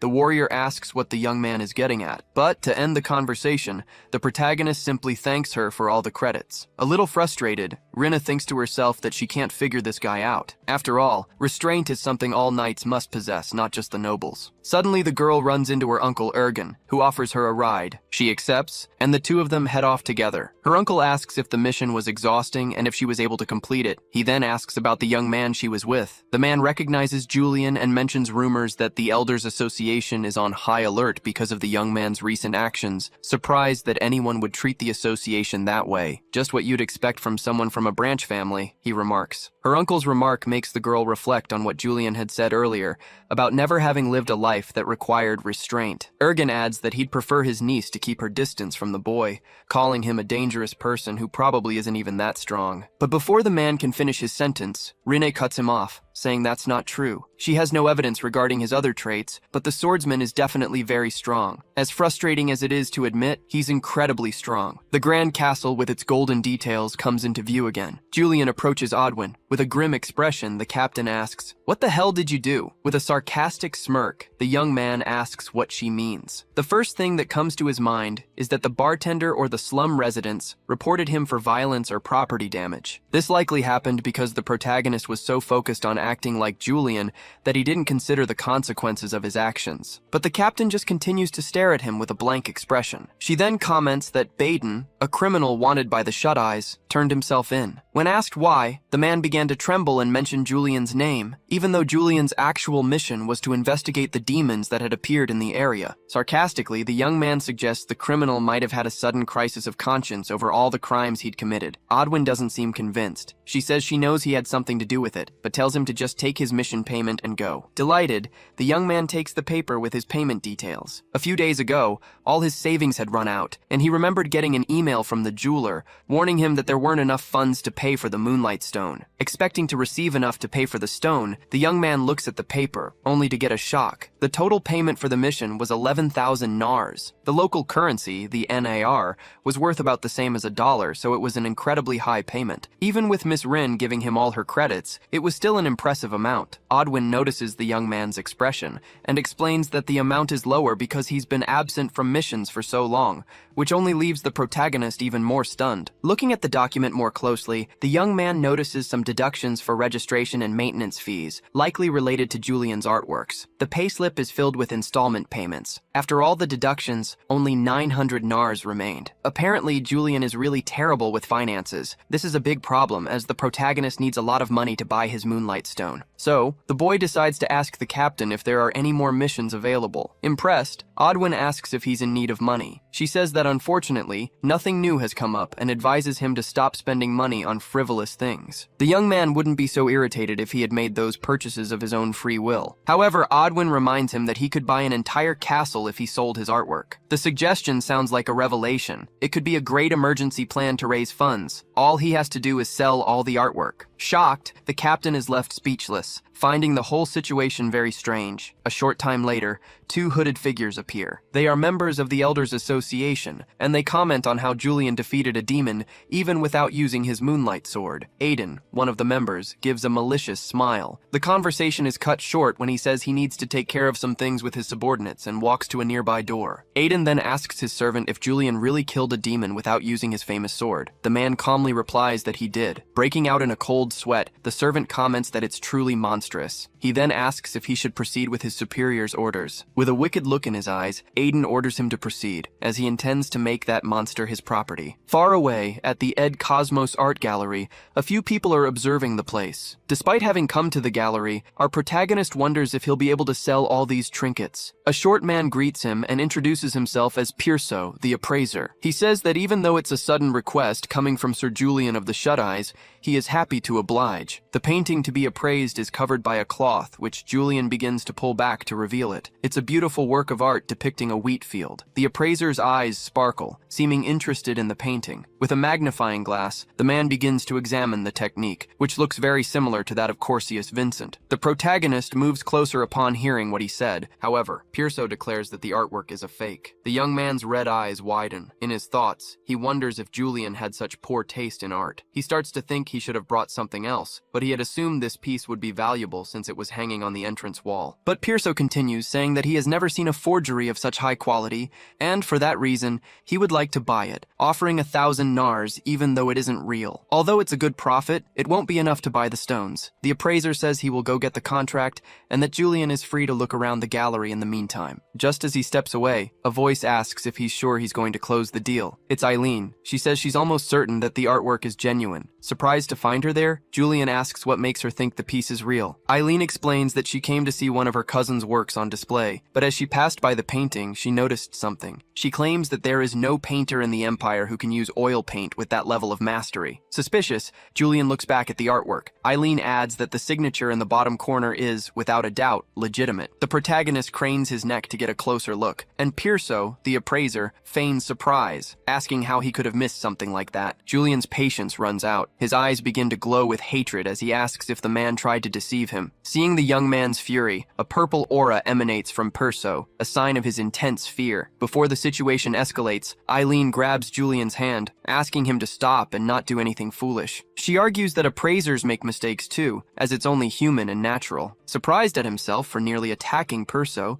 and aware of the eyes on them, Julian calms down and apologizes. However, with a still angry expression, he asks if the price of the artwork will change now. The poor appraiser's eyes widen. Bowing deeply, the man begs for forgiveness, explaining that if the artwork is genuine, the gallery couldn't possibly afford it, given its inestimable value. Julian lets out a mocking laugh and places a hand on Pierso's shoulder, saying that this is indeed a problem and that he doesn't know what to do with the painting now. As the appraiser cries, Eileene offers to help. She says she knows someone who will buy any piece made by Corsius, which seems to reassure Julian. However, she asks for something in return, setting 2 conditions. The first is that the appraiser receive no punishment, something Julian hadn't even considered. The second, she says while blushing, is that he help her with something. Since he isn't on any mission at the moment, Julian agrees, and the two seal the deal with a handshake. Curtly, Eileene tells him not to get the wrong idea, explaining that she isn't doing this to be nice, but to repay the favor for him saving her and Julian. In a dark corridor, a terrified soldier walks with a lantern, trying to light the way. His legs tremble in fear as a noise echoes through the place. Suddenly, several eyes appear in the gloom, scaring him to death. This is the story Eileene tells Julian as they walk through the halls of the Veil Academy. She explains that a soldier was attacked during his patrol, but the professors dismissed the case. However, other people have been hearing strange noises at night, and more guards have been attacked. Confused, Julian asks what else it could be besides a ghost. Eileene believes it's a demon. Although the academy is heavily protected against such creatures, she suspects some managed to infiltrate while the resonance stone was inactive. As they talk, a man with black hair approaches. It's Hardy Godfrey, who interrupts them by asking if Eileene decided to seek outside help. He greets Julian, ignoring the young woman. Eileene feels disrespected, but Hardy justifies himself by saying she brought a stranger to handle the academy's internal affairs. She retorts that she wanted to ensure someone competent in dealing with demons was called. Hardy taunts her, asking if, as a member of a collateral bloodline, she shouldn't be trying harder. The young woman shoots back, saying he was the one who barely passed his thesis review and should focus on writing another one. Irritated, the man says that people from collateral bloodlines like her should know their place, and the argument heats up. Tired of the argument, Julian decides to intervene. He steps forward and draws his sword, leaving Eileene surprised, unsure if he was offended by the comments about bloodlines or if he was trying to defend her. Without any explanation, the swordsman strikes. Nervous, Eileene and Hardy shut their eyes tightly. Suddenly, a small stone falls on Hardy's head. Julian had cut a hole in the ceiling, from which a strange red light emanated. A demon was hidden within the corridor's walls. Quick-witted, the protagonist readies himself and lands a few blows on the enemy, but a shrill scream interrupts the battle. Hardy is frantic, screaming that there's a demon on his back. When he looks, he's met with the sight of small red balls with frightening faces. Sarcastically, Julian comments that demons don't care whether someone is from a collateral bloodline or not. He adds that if Hardy truly wants to be saved,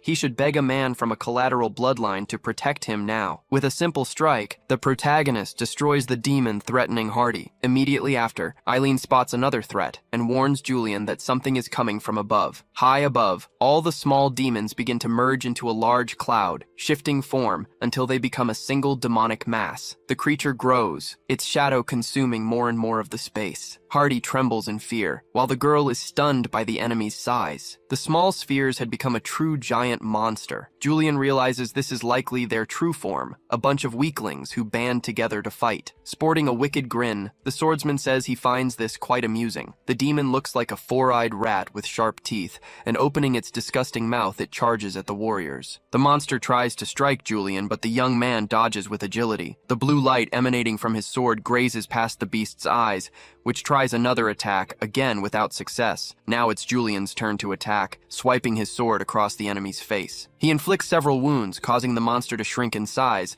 as the smaller demons that compose it fall away. Realizing this, the young man devises a plan of attack and comes face to face with his adversary. Without mercy, he attacks with his sword, graceful and swift. To protect herself from the flying debris, Eileene forms a barrier with her magic. Soon, all the fragments that formed the monster's body begin to break loose, while the protagonist sheathes his sword, proud. Meanwhile, the mage is already dealing with the damage, using a golden gem to cast a mending spell and fix the walls. Looking at the swordsman, she asks how he knew where the demons were. Julian remembers seeing a strange color behind Hardy while using his ability to see emotions, but decides it's better not to reveal this to her. Smiling, the girl says she always thought Julian looked down on people from collateral bloodlines, but it seems he's one of them too. The young man seems confused by the statement and asks when that happened. Eileene reminds him of when he called her a halfling of the donations. She explains that the fact he's defending people of a collateral bloodline reminds her of the Julian she knew in her student years. Meanwhile, the protagonist thinks that the phrase,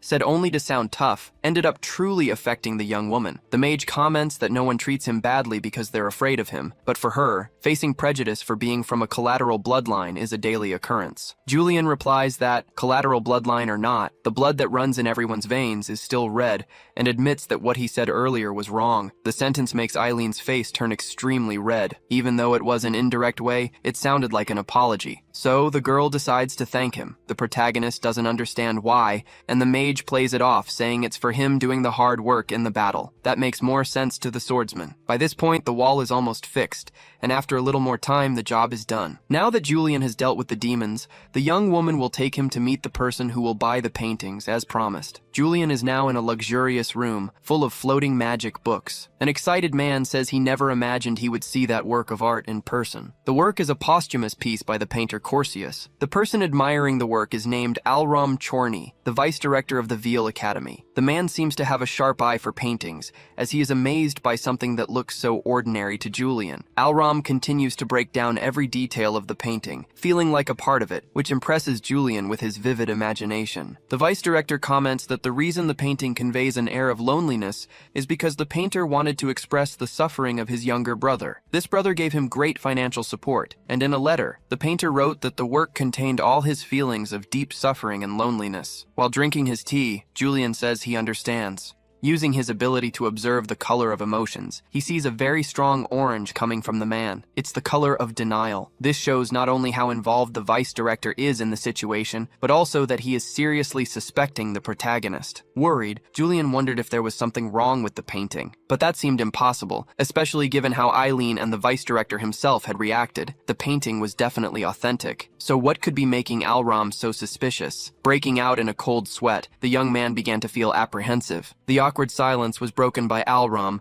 who called out to the protagonist. He asked if Julian truly knew the painting, saying it seemed he had only come looking for some quick cash. Alram said he was willing to buy the piece, but that he'd prefer to negotiate with someone who understood its true value. Hearing this, the young man realized he might not get a good price. Julian decided to take a risk and used the information he had, revealing that he knew Corsius had died shortly after finishing that piece. The reason the painting was so significant, he explained, was because it was directly related to the artist's death. Upon hearing this, the man began to laugh. However, he confirmed the information and, apologizing, admitted that Julian seemed to be quite well versed in the arts. Now, the two of them could finally discuss the price. Holding up 4 fingers, the man offered 400,000 nars. It was a good sum, but the young man decided to try and bargain for a bit more. He argued that since it was a painting only recognized after the artist's death, it should be valued even more highly. Without hesitation, Alram raised the offer to 500,000 nars, believing it to be more than a sufficient amount. The negotiation had jumped to an impressive sum, leaving the young man speechless. Since the Nars currency had a value similar to the dollar, the painting was worth the equivalent of 500 million won. The man called for the boy's attention, who was still lost in thought. Smiling, Julian said that the vice director had truly recognized the work's value and that they had a deal. The previous art gallery had warned him they wouldn't have the money to cover such an offer,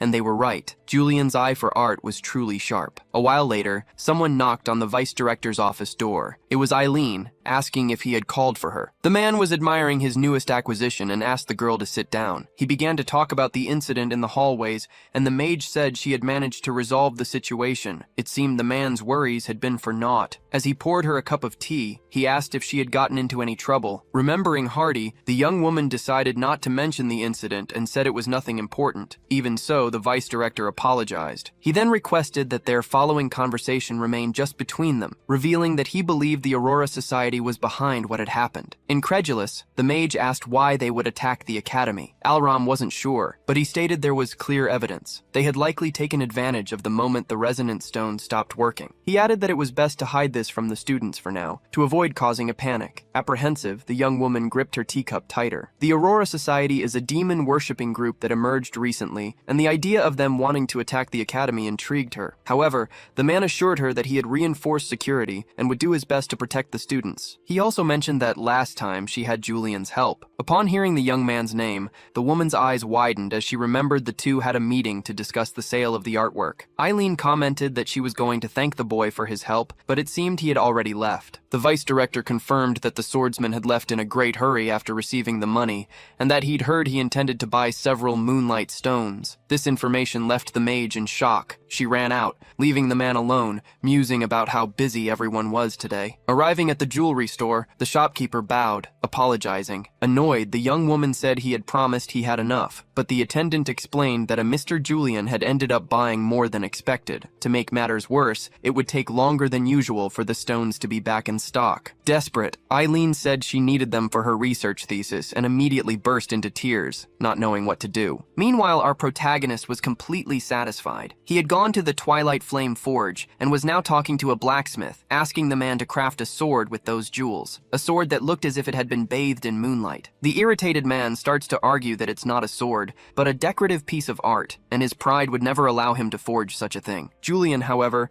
insists the weapon is meant for practical use. Slamming his fist on the table, the blacksmith bellows that it's a luxury item and that the young man dared to bring a design that can't even be called a weapon. He states that if Julian's intention was to create luxury items, he came to the wrong place, as this forge only makes weapons for soldiers, like Sir Reich. Calmly, Julian explains to Ruger Orland that he intends to engrave mana meridians onto the sword. Ruger, however, retorts that this is foolish, as no one could possibly fight with a sword made of gemstones. As Julian ponders, a young woman approaches and apologizes. She explains that the forge marks its name on every weapon they produce, and if the sword were to break easily, the smithy's reputation would be destroyed along with it. Julian expresses his regret, as he wanted his weapon to be made in the same place as Hayden Reich's. Nevertheless, he extends his hand and says he understands the situation, but guarantees he will ensure the weapon does not break easily. Ruger points a finger at the young man, questioning if he truly believes that's possible. Confidently, Julian replies that he does and challenges the blacksmith to test his skills if he doesn't believe him. He then takes a heavy bag, places it on the table, and asks them to make the sword first, stating he is willing to pay more than it's worth. The condition is clear. If the weapon breaks during the test, Julian will not ask for the money or the stones back. The blacksmith agrees, warning that if the sword breaks, the entire deal will be considered null and forgotten. A few days later, Julian returns to the smithy and sees his new sword. The best blacksmiths had worked day and night on the weapon. The attendant, still skeptical, asks if he is sure that it can truly be used as a weapon. As soon as Julian touches his new weapon, the perfect sword technique skill activates, and he feels ready for the test. On the day of the trial, under a blue sky and a bright sun, many curious people gather to watch. The young woman from the smithy asks if Julian would like her to send them away, but he says it's fine. Ruger approaches, calling out to the swordsman. He reveals a piece of armor specially prepared for the test. Not a generic piece, but a 1 centimeter thick block of steel. The challenge is for the young man to try and cut it. Laughing, Julian realizes they have prepared well. After all, there's no fun in a weak opponent. The blacksmith watches, admitting to himself that the young man lives up to the rumors. However, he doubts that the moonlight sword can withstand such an impact. Upon wielding the weapon, Julian feels something different, as if a path of mana were forming through the sword. He is impressed by this peculiar sensation. With an agile movement, he unleashes a powerful strike against the armor, leaving all the onlookers shocked. The The sword's blade is intact, without a single scratch. Seeing the result, the attendant is also impressed. He is channeling the overflowing mana, binding it to the sword, and maintaining its continuous rotation. This is what the true moonlight sword looks like, and without much effort, the armor, so painstakingly crafted by the blacksmiths, was reduced to pieces. With a confident expression, Julian turns to the blacksmiths and asks what they will do now. The blue energy emanating from the sword is so intense it illuminates the entire area. As a result, Julian's skill, the incomplete sword, evolves into the moonlight sword. Proud of unlocking a new skill, the young man smiles. A vast amount of mana was channeled into the weapon, yet there wasn't a single scratch on its blade. The glow it emitted was both imposing and powerful. Finally, the protagonist had succeeded in his quest to complete the sword. Embarrassed, Ruger approaches and admits he underestimated the young man. Meanwhile, Julian sheathes the sword, saying with a smile that a demonstration is often worth more than 1,000 words. Ruger, however, warns him to remember that if the sword breaks, the forge's reputation will be ruined. Julian then promises to use his new weapon wisely. From a distance, Reich approaches the remains of the armor used in the test. Analyzing the fragments, he notes that the cuts were extremely clean. With an apprehensive look, he wonders what Julian is truly up to. Rena, who is by his side, asks about the protagonist. The master replies that he can feel the boy's aura on the fragment, and that it's impressive to observe the sword path of someone whose aura is so perfectly honed for slicing. Reich regrets not having witnessed the moment the armor was cut. Noticing Rena's expression, he asks if Julian bothers her in any way. Since the two went on a mission together recently, he wants to know how the swordsman fared. Looking a bit disappointed, the girl replies that her mission partner was, without a doubt, very strong. But Reich presses on, wanting details and asking if she noticed anything strange. Not quite understanding the question, she repeats it. Her master then asks directly if there's any possibility that Julian is affiliated with the Dawn Society. Meanwhile, our protagonist is happy and proud of his great feat. The sword shines brighter than ever, now possessing incredible power. Inwardly, Lee Si-hoo feels that, day by day, he is becoming more and more like Julian. He must strive not to forget his true goal, to return to his original world. He can't live in the body of a game character forever, but returning to his world will be a difficult task. For that to happen, the world he is in must end. In other words, the game needs to reach its conclusion, with Hayden preventing the resurrection of the demon god. He also needs to stop the original Julian from killing the game's protagonist. The current point in the story is likely when the Dawn Society appears, a heretical group that will do anything to resurrect Barbados. This makes them sworn enemies of Hayden Reich and Rena Ronbell, especially for the girl whose father was murdered by the society. The protagonist had hoped to ally with Hayden's faction, but that won't be an easy task. He wonders if he should join the Dawn Society, just as the original Julian did, to gather information, but he still has no idea how to join them. Suddenly, his keen instinct skill alerts him that something is wrong. Unsure if it's just his imagination or if the skill truly activated, the young man stays on guard. He decides to call out to whoever is there, stating that their mana has been detected and they should stop hiding. Someone then emerges from the shadows. Julian begins to laugh as soon as he recognizes the person. It's a woman. The young man asks if they haven't met before. The mysterious woman has green hair and pink eyes, and there is a man behind her. Julian remembers the girl. She was the mage skilled in dark magic, the bishop of the Dawn Society, Eleanor de Michel. He also has an idea of who the man with her is. They were the sworn enemies of Hayden Reich. Laughing, the woman realizes the boy was able to see through her disguise. Revealing her true identity, she says that was to be expected of Julian. The boy in turn says he has a vague idea of why they are there. Smiling, the woman replies that if that's the case, it makes things easier, and that it's time for the boy to give his answer. But in reality, the protagonist had no idea why they were there. He was just bluffing. To get around the situation, Julian says he still needs to think a little, but the mage states that won't be possible. After all, it was he who contacted them first to join the Dawn Society. The protagonist is surprised to see that things had already reached this level, and thinks that cleaning up Julian's mess has become a routine lately. However, the boy knows it doesn't matter which route he chooses, as Julian will have to be defeated by Hayden in any of them. Eventually, he would join the Dawn Society after seeking the power of demons, but that didn't have to happen immediately. So the boy tells the two that there shouldn't be a time limit for the decision. The mage agrees, but warns that they might interpret it the wrong way, as if it were part of the swordsman's plan to destroy the Dawn Society, since he is known as the Imperial family's lapdog. Julian realizes the woman is suspicious of him, and knows that joining the society now would be complicated. If the Imperial court found out, it would be his end and a shortcut to the worst possible ending. Especially if Hayden discovered his association with the Dawn Society, there would would be a clash, and one of them would end up dying in the fight, which would mean the protagonist could never leave this game. Our boy starts racking his brain, thinking of how to get out of this situation. Eleanor warns him that he already knows too much,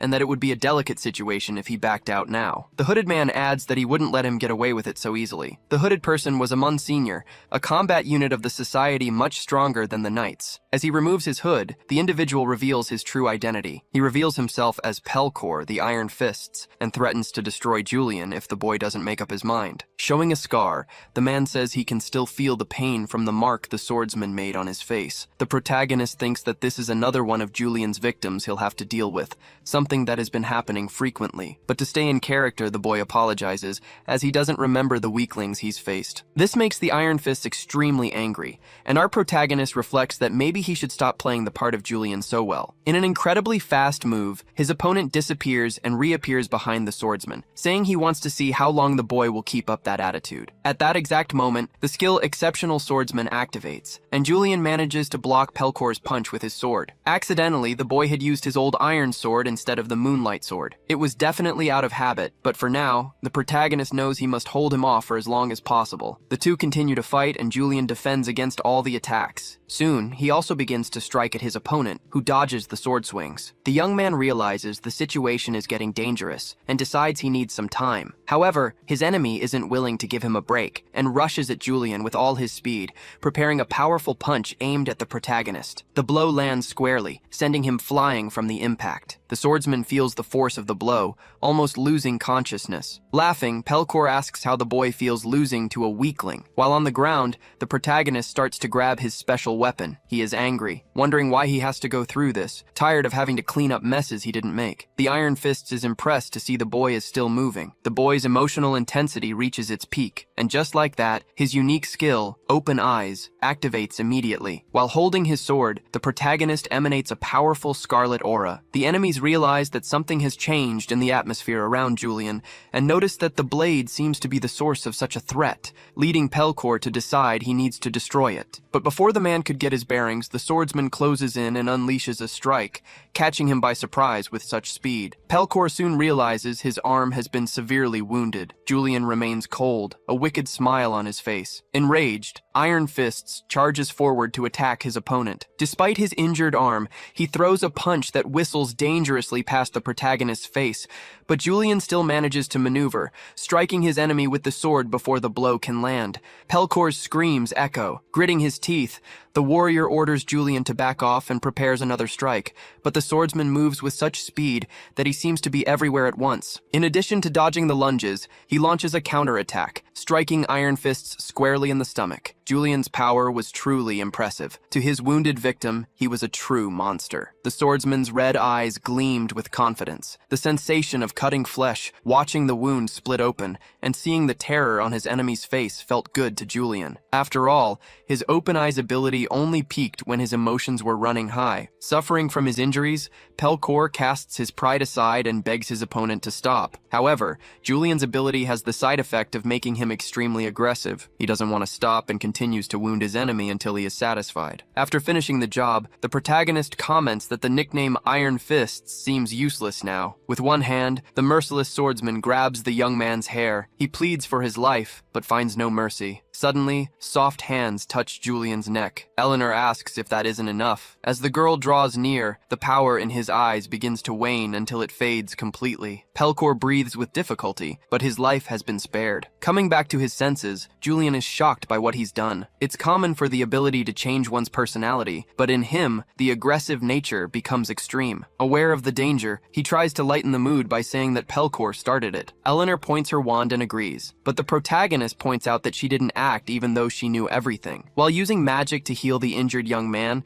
the mage admits she let the swordsman beat up her partner, and that watching the battle improved her opinion of Julian. Using her Mark of Beauty ability, the seductive young woman suggests they work together, reminding him that he has nothing to lose. The protagonist places a hand on the mage's shoulder and agrees, but says he'd prefer to think it over. As Julian walks past Pelkor, The young man trembles in fear. Displeased, Eleanor realizes her seduction doesn't work on the swordsman. Turning to Iron Fists, she asks what he thought and if he noticed anything different. The young man admits that Julian is stronger than they imagined. The girl says she knows the rumors about his memory loss were a lie, but asks him to keep it a secret from the other bishops, as she wants to use this information for her own benefit. Blushing from his partner's ability, Pelkor agrees without arguing. As expected, her magic is only ineffective on Julian. Back in his quarters, the protagonist seems very irritated. He is pensive, knowing he escaped danger thanks to his ability, but he is fully aware that he can't rely on something so unstable. Besides, as he had anticipated, the Dawn Society is not an easy opponent. Confused, the young man doesn't know what to do. Hayden will kill him if he joins the society, preventing his return to his original world, but if he exposes the group, he will surely be killed by one of its members. With his eyes closed, Julian racks his brain for a solution. After analyzing everything, he concludes that the best path might be to join the Dawn Society after all. That way, he can gather as much information as possible to prevent the resurrection of the Demon King, the only way to return to his world. At the Genmel Monastery, headquarters of the Church of the Sun God, the one with the most followers on the continent of Rosenda, Julian walks through the main hall. The people frequenting the place become apprehensive upon seeing a known atheist walking around,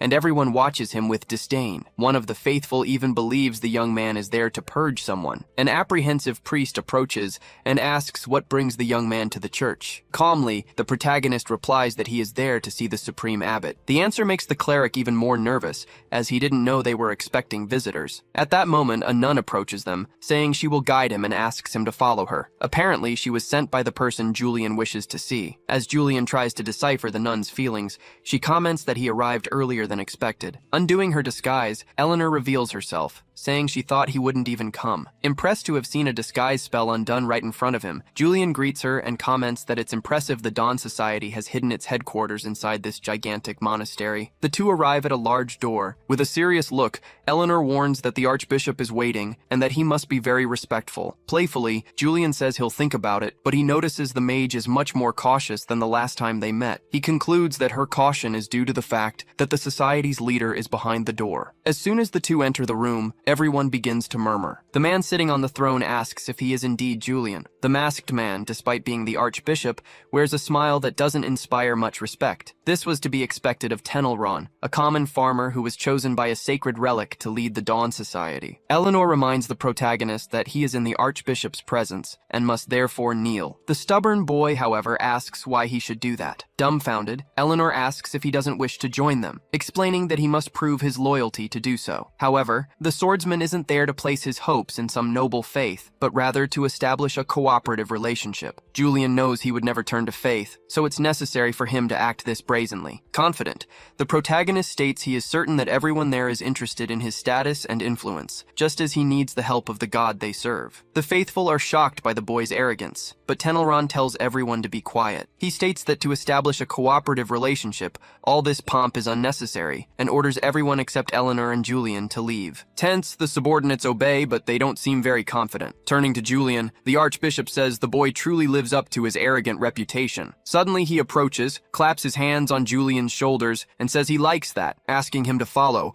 as he has something he wants to show him. On the way, Tenelron explains that only bishops and higher-ranking members have ever accessed this place, as it is where the sacred relic is kept. The archbishop explains that he doesn't want to simply let him go. If the young man were to leave now, it would mean they would become enemies, but having someone like Julian as an ally is quite an interesting prospect. Therefore, in addition to forming a cooperative relationship, Julian will be promoted to bishop and will be able to use the full power of the Dawn Society. Eleanor is shocked by the proposal, but her boss justifies it by saying he is only giving the young man the treatment he deserves and that she should never question his decision. Ashamed, the young woman simply lowers her head. The archbishop then asks if Julian is satisfied, and the protagonist confirms, thanking him. Tenelron says that since he went to the trouble of coming all this way, he will show him something interesting. In a large hall, a mysterious chalice is filled with an overflowing red liquid. Julian recognizes the object as the sacred relic, the famous artifact that chose a simple farmer to be the leader of the Dawn Society. It is an item capable of awakening the latent power of Barbados and giving it a physical form. The archbishop raises his hand toward the chalice, drawing out some of the liquid and transforming it into a kind of horn, showing it to Julian. Using the relic, Tenelron is able to create a demon's horn, the source of the monster's power. Julian had never witnessed the creation of a horn before, but knowing what the artifact was capable of, his thoughts began to wander, so much so that Tenelron had to get his attention. The swordsman then says that he has come to exactly the right place, as this horn is what he was missing to complete his objectives. With a suspicious smile, Tenelron says that if that's the case, the young man can have the horn he just created. Suspicious, Julian takes the object, noting that the archbishop gave away such a powerful artifact far too easily. Several demons must be sacrificed to create a horn like this, and despite requiring many resources, the object offers absurd power. Tenelron is eager to see how powerful this artifact will be in the protagonist's hands, imagining the young man might even be able to surpass the holy swordsman. However, the boy is aware of the amount of power this could bring him, especially since humanoid demons are created using these horns. Instead of borrowing a demon's power, the user ends up becoming one, and Julian doesn't like to think about that possibility. Still apprehensive, Eleanor approaches the archbishop and calls out to him. Speaking softly, the mage says it's a bit too soon to gift the young man the horn. She explains that the boy hasn't fully committed to joining the society, and since the horn is the source of the entire organization's power, the other members won't be pleased. Despite them thinking they were speaking quietly, Julian overhears their conversation. He decides to intervene and says he'll return the gift for now, as that wasn't the reason he decided to visit them after all. The archbishop says the young man is indeed more considerate than he imagined. He explains that it will take a little more time to convince Eleanor, and in the meantime asks Julian for a favor. The stones needed to craft the horns can only be obtained from the hearts of demons with at least 3 horns, so Tenelron asks the boy to bring him more stones. Going around looking for such creatures could raise suspicion from the imperial court, but the archbishop assures him they will take care of it. A few days later, at a large train station, a locomotive waits on the tracks. Julian is confused. The archbishop accepted him as a member of the society and even gave him the rank of a bishop. As soon as he joined, the young man was ordered to hunt a 3-horned demon, and furthermore, he suspects the society has spies in the imperial court. They are too large and powerful to be called an organization. They're more like an entire country. Herand is sitting across from Julian and comments that it's a blessing to have public transport connecting different cities. The two are heading to a place called Bernardin, where the Ascension Festival of the Sun God Church is held. Herand will be attending as a representative of the Crypart family. Trying to make small talk, he suggests that Julian participate in the festivities after he finishes his mission. Julian knows he should agree for now and says he'll try to go if he has time, but he notices that the young man is still very afraid of him. The train finally arrives in Bernardin, and the two boys say their goodbyes. However, before they part ways, Herand warns Julian not to provoke Margrave Orenil. This man was very close to the Highlands family, which Julian had obliterated. Annoyed, Julian realizes he has one more thing to worry about, thanks to the whims of his body's previous owner, but he needs to focus on his main mission, which is to defeat demons. Sometime later, a red-haired man glares at the boy with hatred and orders him to postpone his mission. Sweating, Julian asks what the man means by that. The redhead explains that they are currently restricting entry to the Piran Forest to members of the Sun God Church only, so they can prepare for the festival. The swordsman warns that the 3-horned demon is in the forest, and that the festival could be ruined. But the man says that if the monster hasn't appeared by now, there's no problem. In a threatening tone, Julian asks if the man will go against the orders of the imperial court. The redhead replies that this is precisely why he's asking the young man to postpone the mission. The festival is the city's main pride, and it's unacceptable to ruin the celebration for a demon that isn't even active yet. Therefore, the man says that if the festival were to be ruined because of an eradication mission, Julian would have to take responsibility. Since the festival will be held in a week, he suggests the boy should enjoy it first. With a mocking gaze, Julian simply stares at the man. Suddenly, a child's voice calls out for her father. An adorable little girl appears at the door. It's Tarina, and she's looking for Orenil. Curious, the girl approaches and asks who the handsome man is. Desperate, Orenil tells the little girl to stay away from Julian and come to him immediately. Julian is shocked to realize the man actually thought he would attack a small child. Upon checking the color of Orenil's feelings, everything turns purple with fear. To end the conversation, Julian says they will continue another day and walks away, leaving the father and daughter in peace in the room. Running a hand through his hair, the young man takes a deep breath. He meets two other young men in the hallway who ask how the conversation went. Julian tells them that Orenil is very stubborn and that it was impossible to prevent the mission from being postponed. One of the men asks if they should call back the members of the Shut-Eyes who are in the forest, but the swordsman tells them to leave them there. He is certain the festival won't happen as they are planning. Tense, the two men ask what the protagonist means by that. Julian explains that this city, Bernardin, is where most players encounter their first three-horned demon. A creature like that isn't just any monster. The festival could end in utter chaos. The more horns a demon has, the greater its strength. Along with its unique abilities, the creature is also given a proper name. The three-horned beast, Eileene, is a parasite that transforms its territory into a labyrinth. A poisonous swamp is created as soon as one enters its domain, and even if someone manages to escape the trap, the creature launches a psychological attack, making it nearly impossible to defeat. The protagonist sips his coffee while he waits. He is sure that Eileene has already begun its attack, and that soon, Sir Orenil will come seeking his help. For a while, the young man simply enjoys the peace of the moment. Suddenly, a boy bursts into the room, saying the commander summons him to his mansion immediately. With a bow, he apologizes for the interruption, but Julian doesn't mind. He already knew this would happen. Trembling, the man awaits the warrior's arrival. Promptly, our main character presents himself to the city's leader. In desperation, he explains that his daughter, Teresa, hasn't woken up since the previous night. Not even the doctors can figure out why, and it's been happening to other children in the city, he says, trying to hide his concern. Julian realizes the demon's attack has already begun. The commander points out that it's not normal for a child to suddenly fall into a coma. Without a doubt, this is the work of a demon, Orenil shouts, desperate. The young man confirms the commander's theory, adding that it's because of the beast Eileene in the Purin forest. The creature releases its spores onto living beings, turning them into its servants. It doesn't affect adults, but it's fatal to children, causing them to lose consciousness. The warrior explains, warning that it might already be too late for his daughter. Completely desperate, the leader grabs the soldier. He says he no longer cares about the festival. The only thing that matters is defeating this creature. Julian asks if he truly wants to save his daughter, and begging, the commander says he'll do anything. Anything? Our protagonist asks calmly. Even if it means you have to do something bad for the city of Bernardin? Sir Orenil swallows hard, trembling. With no other choice, he grabs the young man before him. Then, the commander kneels and begs, "I'll take responsibility for whatever happens." "I understand," the protagonist says, smiling. With a smile on his face, our young man says that in that case, he will go ahead and defeat the beast Eileene. Several soldiers pour buckets of fuel throughout the forest. One of them, however, questions if it's really necessary to destroy such a beautiful place. Julian explains that he'd be a fool not to take every possible precaution against this threat. "Are you really planning to burn all of this?" the soldier asks, incredulous. "I am. We're not going to fight Eileene in its labyrinth, we're going to destroy it," the warrior says, remembering this was the easiest way to win in the game. The aide asks if this won't make Sir Orenil angry, but the hero replies that he agreed to put the citizens' lives before the festival. With a smile, he encourages the men to get started. "Light it up," Julian says as he walks away. The creature awakens as the flames spread around it. A massive roar of fury can be heard as Eileene emerges from the blaze. Everyone shudders at the demon's cry. Our protagonist tells everyone to stay behind him, promptly announcing that he will handle the situation alone. The men exclaim in confusion, questioning how he'll deal with it without help. "I need all of you to stay back," Julian states again. "You'd only get in my way," the warrior says as he draws his sword. Julian advances toward the fight, walking through the flames toward the creature. He laughs at the uncomfortable heat from the blaze,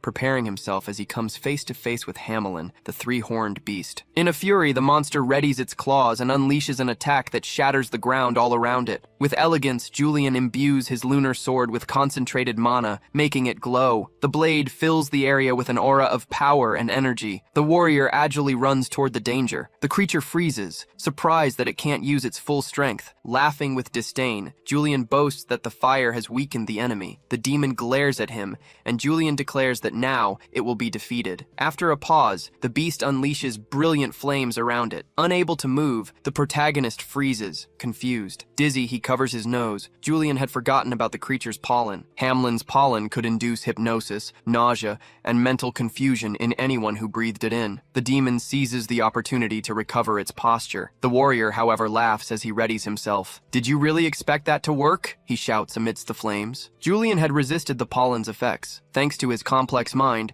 the attack had no impact on him whatsoever. Hamlin screams, shaking the entire burning forest. As he prepares to deliver a powerful strike with his sword, Julian laughs, thinking he's already crazy enough without the pollen's help.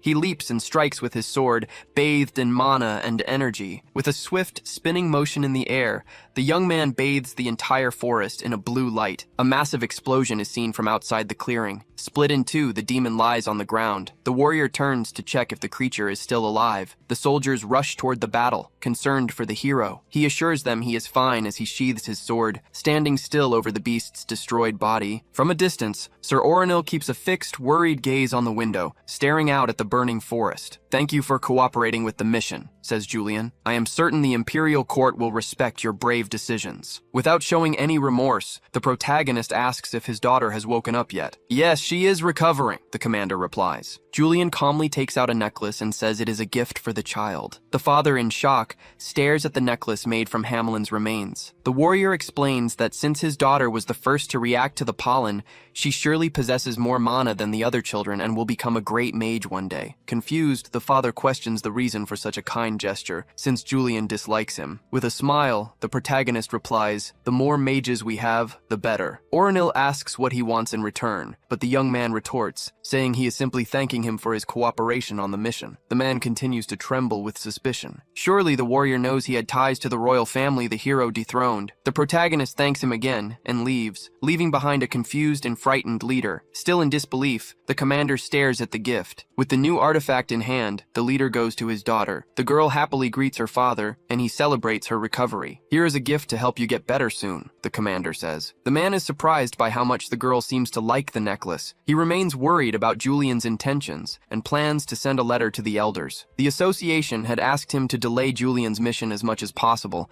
but with his daughter sick, there was no other choice. "I hope Highlands forgives me for putting my family's safety above revenge," the commander thinks, worried. The train leaves Bernardin Station at high speed. Inside a carriage, Julian holds a box, breathing a sigh of relief for having captured Hamlin's heart. He cautiously opens the box. The warrior feels an incredibly strong aura coming from the artifact. The spirit stone emanates an incredible power. He continues to stare at the stone, wondering what to do now. He thinks that giving it to the Dawn Society would secure their trust, but perhaps there is a better use for this magical item. An announcement is made for the train stop at Rondrian Station. The young man notices many people getting on and decides he needs to put the item in a safe place. The elegant footsteps of an approaching woman can be heard. The woman finds her seat, right next to Julian. She looks at him in shock, unable to believe who she is seeing. Julian's eyes meet Rena's, and he is just as startled. Quickly, the young man closes the box. Julian knew she couldn't see it. If Hayden found out, it would be a huge problem. After all, carrying the remains of a demon without a good reason was far too suspicious. He stealthily hid the box behind his suitcase. "It seems fate really wants us to meet, doesn't it?" he asks, laughing. The young noblewoman kept checking her seat,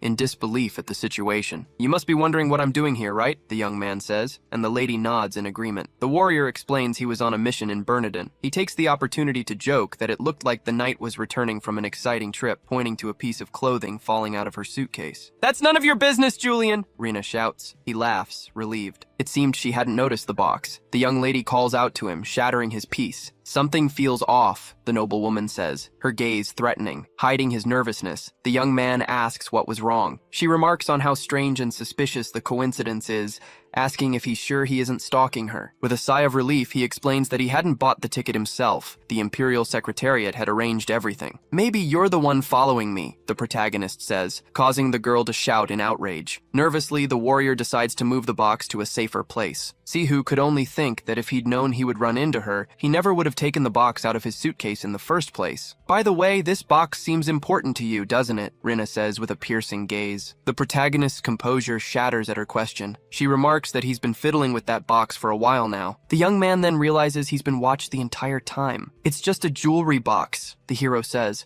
covering with a laugh. The noblewoman looks unconvinced. You're still obsessed with jewels, aren't you? The young woman says in a mocking tone. I heard you forged a new sword using nothing but jewels. You can never have too many jewels, he replies, laughing. Suddenly, a sharp jolt from the train shakes the entire cabin, knocking the box from his hands. Julian, furious, wonders why the train has stopped. A voice announces to the passengers that the journey has been interrupted due to an unexpected storm. The artifact tumbles out of the box and rolls to the girl's feet. The young man stares, all his effort to hide the item now completely wasted. The noblewoman examines the stone cautiously. Rena remarks that the jewel looks quite dented, and that he apparently doesn't take as good care of them as he claims. She hands the item back to him. The protagonist stares at her, confused that she didn't recognize it as a spiritual jewel. The warrior thanks her and puts the item away, his hands trembling. The two chat about the tiresome journey, while Julian's heart is still pounding from the scare. The lady says she didn't enjoy his company, but the young man expresses his gratitude for having someone to talk to during the trip. An attendant greets the lady and invites her to her carriage. Quickly, the noblewoman calls out to her companion before he can leave. What is it? The protagonist asks, trying to hide his nervousness. Embarrassed, the girl thanks him for what happened back in the village. I'm not thanking you as Rena Ronbell, but as a fellow swordswoman. Julian laughs and says there's no need to thank him. After all, they're both student swordsmen. You were expelled, she says sharply. Don't be so cold, colleague, the warrior says, turning to leave. We're leaving now, she tells the attendant. Did you enjoy your time in Bernardin? Asks Odwin. I wouldn't call it a very fun mission, the protagonist says with a laugh. What's with all this paperwork? He asks in a slightly ironic tone. There's a literal mountain of it here. Looks like you were the one having fun, weren't you, Captain? The young man says with a grim smile. Why do you think I have so much paperwork? She yells, furious. Are you lazy? Julian asks, laughing. She yells that it's his fault and demands to know why the hell he burned down the Piran forest. Jokingly, the young man says he figured desperate times called for desperate measures. I don't even know why I asked, the captain says wearily. Most of these documents are from the Church of the Sun. She explains that the forest was important to them,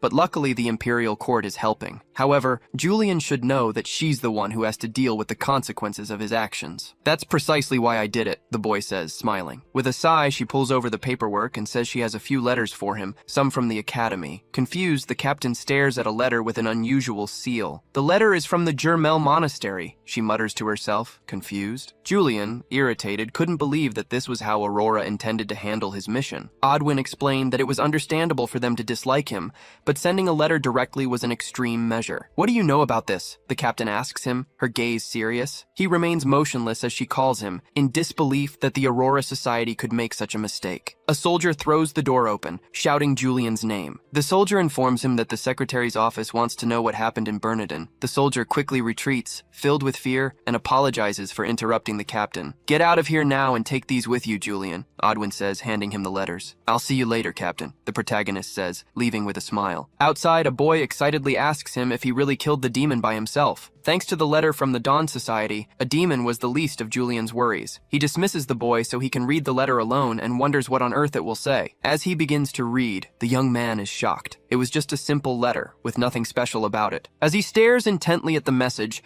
an ink snake leaps from the paper. The archbishop wishes to see Bishop Julian, the creature says. Julian recognizes Eleanor's spell as soon as he sees the message. I'm sure it's so I can deliver the demon's horn, the warrior thinks as he disperses the ink animal. However, the only people who knew when he would return were the captain and the imperial cabinet. Julian realizes he will need to be more careful about who he trusts. In the cathedral, everyone nervously stares at the young man in the corner. The protagonist hates the unwanted attention he's drawing. A nun approaches and says, "Welcome, Julian. It's been a while." "It has been a while, Eleanor," he replies with a smile. "I was starting to feel uncomfortable. Many rumors have been spreading about what you did in Bernardin," the mage says, as her appearance transforms. She mentions the story of him defeating a three-horned demon by himself and burning down the entire Piran forest, saying she would love to hear the tale directly from him. "I'm flattered, Bishop, but," the warrior says, reaching for something in his clothes. "Could you not send me this kind of letter directly? It could put me in great danger," he adds, showing her the letter with a threatening gaze. She retorts that only he could see the spell,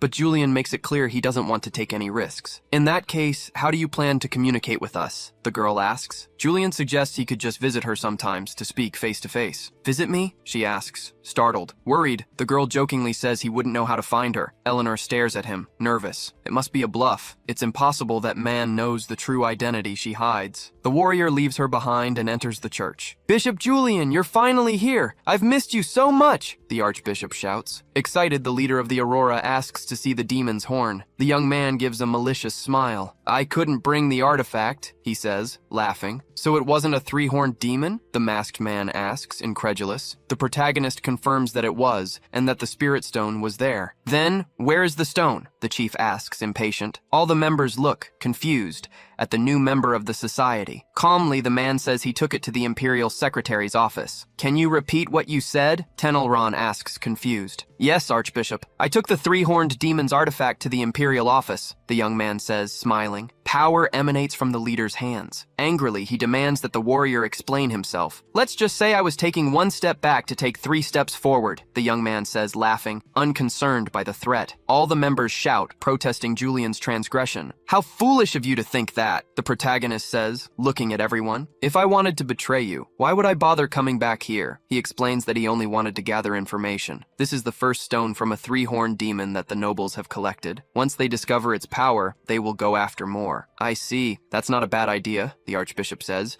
more calmly. However, do you really think that's reason enough to hand over my artifact? The leader questions, with fire in his eyes. The protagonist feels the organization's members behind him preparing to attack. Laughing, Julian plays it off, saying that obviously there's another reason behind all this. He says that rumors are spreading everywhere about the one who defeated this demon alone, the Pillar of the Blind Eye, the great successor to the Holy Sword and a hero, he continues. Everyone's attention is on me, including that of some people you know very well. Aren't you curious about who will come after me? The young man asks, smiling. The members shout, saying he's making it all up. Do you really want to fight? The young man questions, drawing his sword. How interesting. Then come, Julian says, as his sword glows with latent mana. Stop! The archbishop shouts at everyone. Who are you referring to? He yells. The protagonist swiftly parries a surprise attack with his sword. He uses the opening to focus his power and strikes his attacker. The man coughs in pain as the warrior stands over his body unharmed. The young man turns to the leader and says that if he's curious, he'll tell him. Julian's master, the wielder of the Holy Sword, Hayden Reich, will come for his student. The archbishop emanates power in his fury. Sihu notices that using the Dawn Society's relationship with the Holy Sword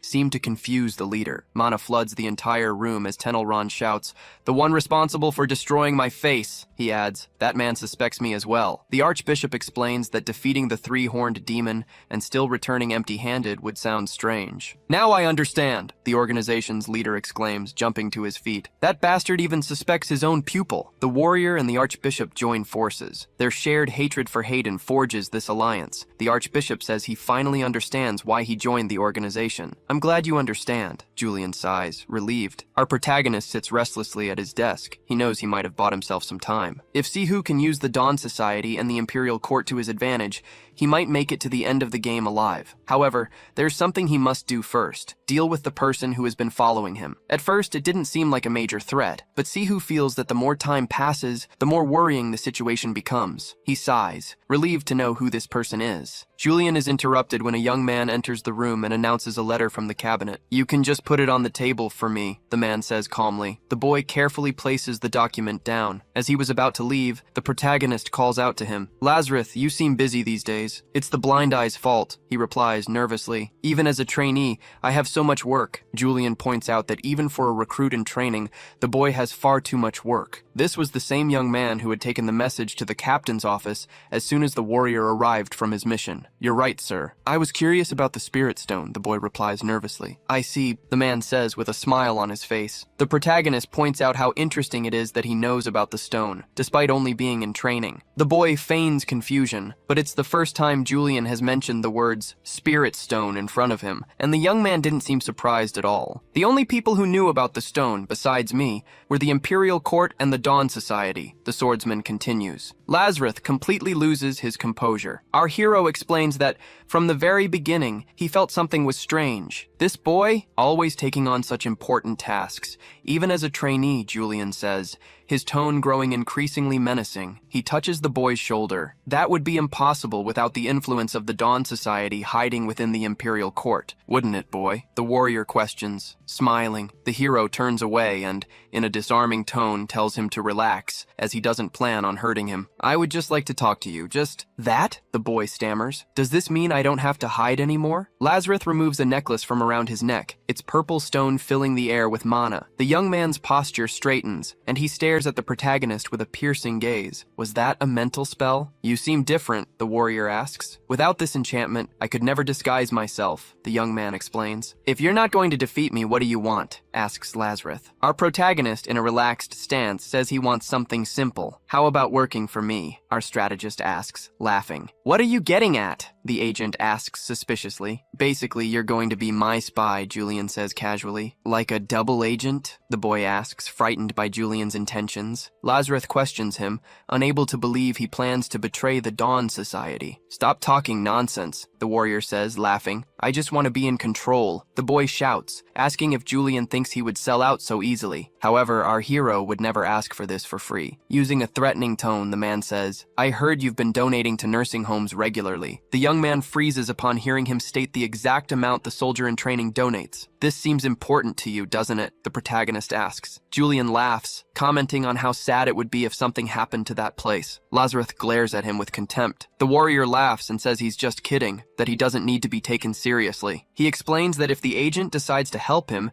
Julian will provide a generous amount of money for that home. A generous amount, you say? The boy seems to consider the idea. Suddenly, I feel the urge to do a good deed, the hero says, laughing. Confused, the agent continues to stare at him in silence. A few days pass after that conversation. A member of Aurora questions Lazarus. Did you bring what was requested? Yes, Bishop Hayden, he replies, handing over a letter. The official examines the paper, which reveals Hayden Reich's next destination. Meanwhile, the boy mentions a petition the elders wrote. However, the noble cuts him off quickly, saying it's not important, and that the young man must report the discovery to the archbishop immediately. The boy lowers his head and confirms. You don't look well, boy, the man says. The bishop notices the soldier seems off and asks him what happened. Lost in thought, Lazarus tries to decide how to respond. The undercover agent wonders if Aurora could protect him and Sister Chernia. Julian had promised to help her orphanage. Torn between his loyalties, the boy remains silent. Impatiently, the noble calls out to him, snapping him out of his trance. The startled boy shouts that nothing happened. The footsteps of an agile and elegant man echo. Julian is welcomed home by his staff. One of them takes his coat while their master seems lost in thought. The warrior can't get that day out of his head. I was so reckless dealing with Lazarus, Scion thinks nervously. He realizes that if the boy had been more observant, he would have seen through his bluff. The protagonist hadn't planned such a risky move. Acting like Julian is clouding his judgment. The woman informs him that a message has arrived from home. Curious, the man asks her about the message. The hero's older sister, Rena Kreifhardt, is getting married and has invited him to the ceremony. Without hesitating, the swordsman sends word that his work won't allow him to go. The staff member nods, saying she will send the reply. Suddenly, the warrior calls out to her and says he's changed his mind.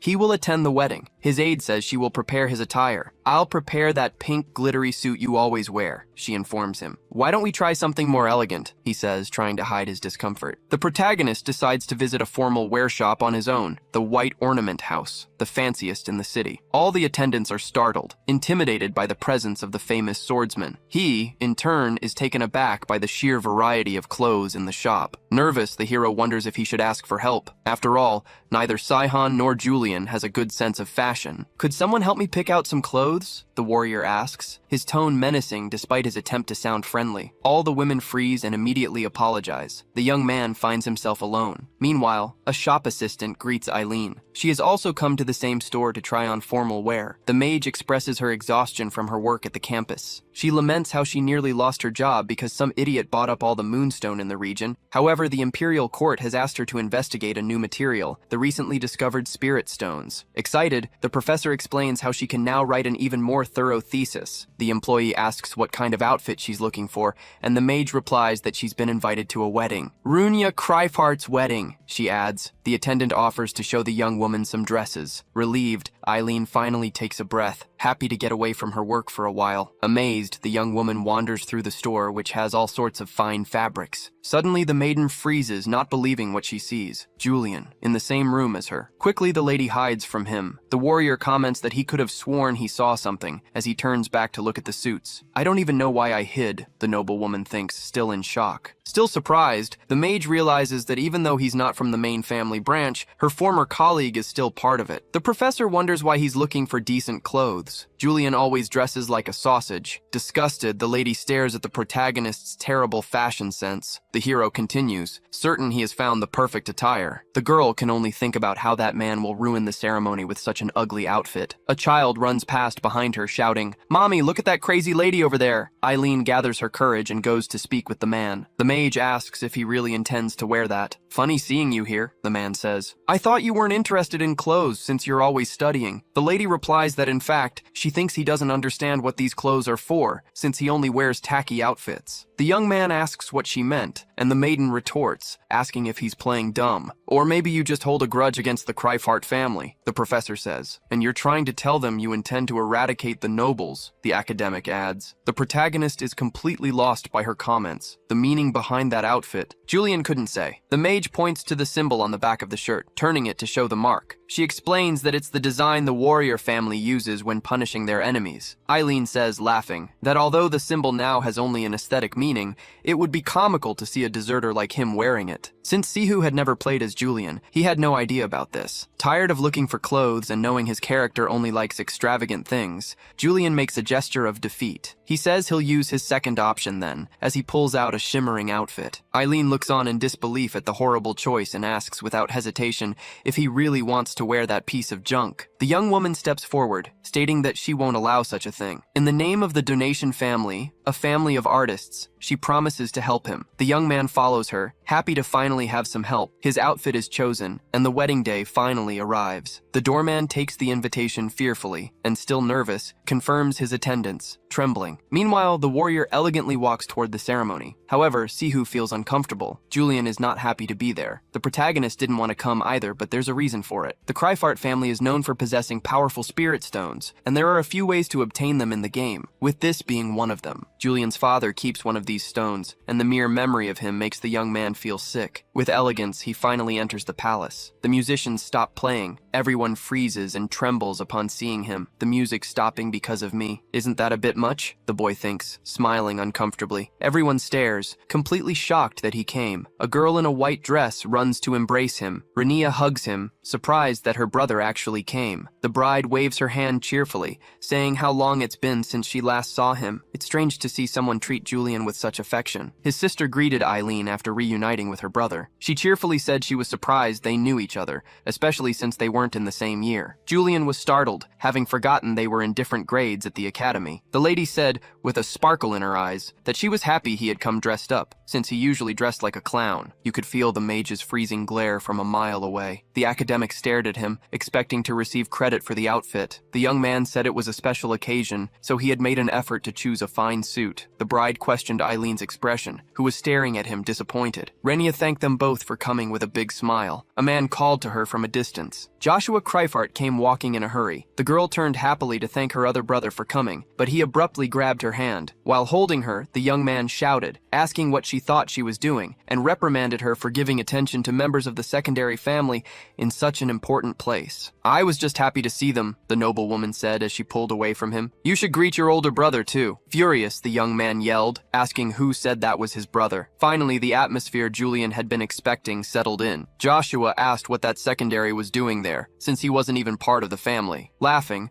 the protagonist said he had simply accepted the invitation. The brother aggressively snatched the letter from his hand and tore it to pieces without a second thought. Everyone in the hall stared at the scene, frozen. The man glared at him with a threatening tone and said that, as a member of the family, he had a message for the warrior. "Get out." "And what if I don't want to?" the swordsman retorted mockingly. Drawing his sword, the furious young man said he would show everyone what would happen. The weapon was unsheathed. "I'll show you what happens to secondaries who defy me," the young man said, his defiant expression reflected on the blade. Joshua Kryphart, a member of the Kryphart family. He was the one who caused most of the problems at Veal Academy. He formed factions, bullied new students, and disrupted classes taught by teachers from lesser families. No one had the courage to confront him. His voice echoed through the hall, shouting for the imperial dog to face him. The warrior let a smile escape upon hearing the comment, wondering if it was courage or stupidity to challenge one of the best swordsmen in the kingdom like that. Julian moved faster than his brother could follow follow, lunging forward with force. In the blink of an eye, he was already holding Joshua's arm, who couldn't withstand the applied force. Julian continued to squeeze,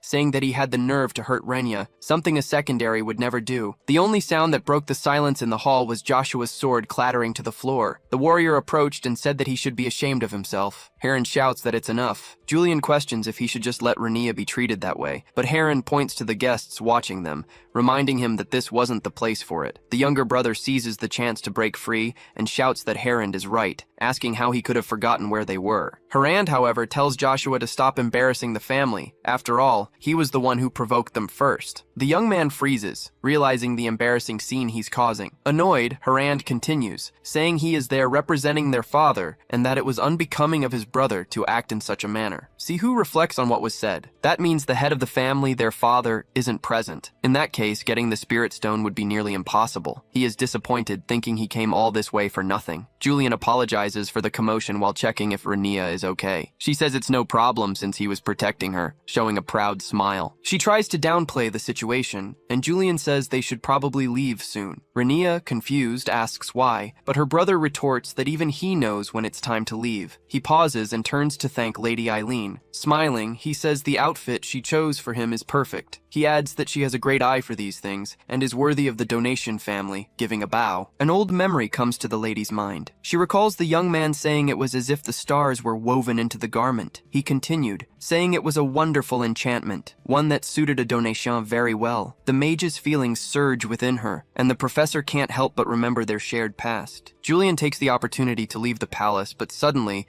a voice calls out to him from a distance. He sees Rena running after him, out of breath. She says he walks too fast and that she almost couldn't catch up to him to give him something. Still panting, she continues, "Tell me the truth, you only came to the wedding to see father, didn't you?" Then, Rena pulls out a small jewelry box and hands it to him, saying she wanted to give him this as a memento from their mother. His sister knows he fought a lot with their father over it. Julian agrees, while wondering if he was the reason their father didn't attend. Sihu is surprised to learn that Julian's mother had passed away. Rena says she took the object in secret to give it to him. She explains that their father wouldn't want to know, but letting the object rot in a storeroom would be a waste. Carefully, the young man opens the box. A brilliant spirit stone lies inside. Julian senses that it has been magically refined. No trace of demonic energy remains. Sihu, for his part, can't stop thinking about how little he knows about the character he has possessed. Affectionately, Julian thanks his sister. Rena says she was sure that returning it to him was the right choice. "It's the first time I've seen you with such a joyful expression," she says, laughing. They both laugh at the situation,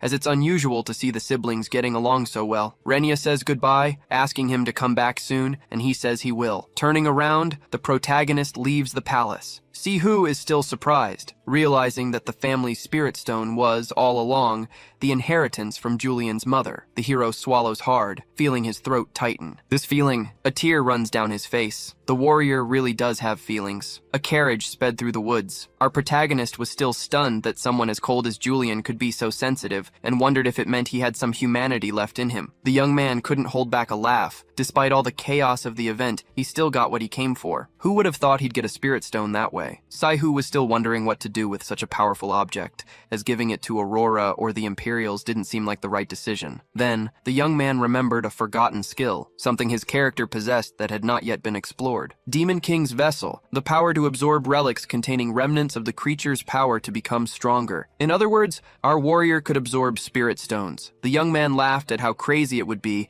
if he could become the Demon King himself. Still, having to act like Julian was a task the protagonist did not enjoy. The hero's journey continued peacefully through the forest. An ornate box was carefully closed. Even our boy was still afraid of keeping such a powerful item with him, and he realized that learning an enchantment to protect it would be useful. After so many confrontations and battles, the young man could finally rest for a while. The mansion remained quiet and untouched, as always. Suddenly, a chill ran down the protagonist's spine, making him jump from the sofa. He noticed that the flow of mana around him had changed drastically. The swordsman struggled to find the source of this disturbance, but quickly remembered that if he wasn't careful, the intruder could sense his mana as well. well. Relieved to feel no dangerous intent, our warrior continued the search for the source of the strange mana. Upon entering a room, a girl with blue hair and purple eyes could be seen drinking tea. Well, Julian, she said, setting down her cup. Eleanor laughed, commenting on how long he had taken. The girl said she got tired of waiting, so she asked the servants for some tea. A guest should be treated well, right? The mage asked, smiling. All our protagonist could think was how on earth that woman got there. Sihu was almost certain that the girl had used her charm to control the staff. Bishop Eleanor, to what do I owe the pleasure of your visit? He asked as he sat down. The girl said it was just a meeting between colleagues. Julian had a hard time hiding his indignation at the woman's attitude. There is a reason I'm here. A matter needs to be resolved, she said. As she set down her cup,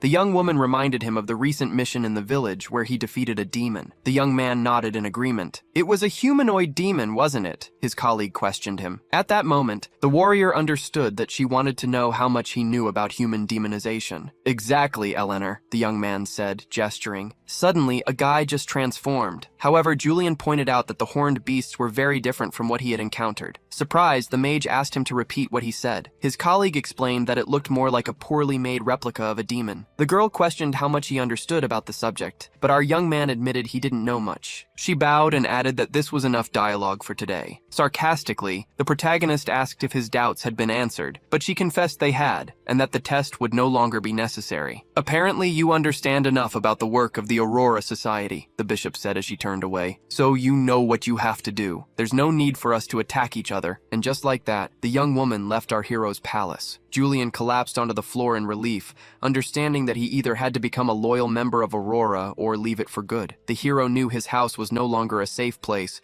and decided to do something about it soon. Are you sure you want to leave this with me? Heron questioned him, confused. His brother continued, saying he was sure Julian had come to punish Joshua for his behavior. However, our protagonist just laughed and said he didn't care about what had happened. Curious, the young man asked what was inside the box. The man screamed, completely terrified, upon hearing about his mother's inheritance. Are you insane? He asked, shouting. Leaving Lady Milena's memento with me? Julian knew his brother would do nothing bad with the stone. The nobleman was the ideal person to entrust it to for safekeeping. Heron continued to hold the box, completely in shock at the responsibility he had been given. For now, it will be safer in your hands, the protagonist said. His brother remained frozen, thinking about how Julian could trust him with something so important. Their mother was extremely important to him. The man was sure that to take such an action, the warrior must be committing himself too deeply to the Empire. Julian stared at him, confused as he rambled on his own. Even after a few days, Joshua's arm was still injured. His own brother had nearly broken it during the wedding. A maiden approached calmly to change the young man's bandages,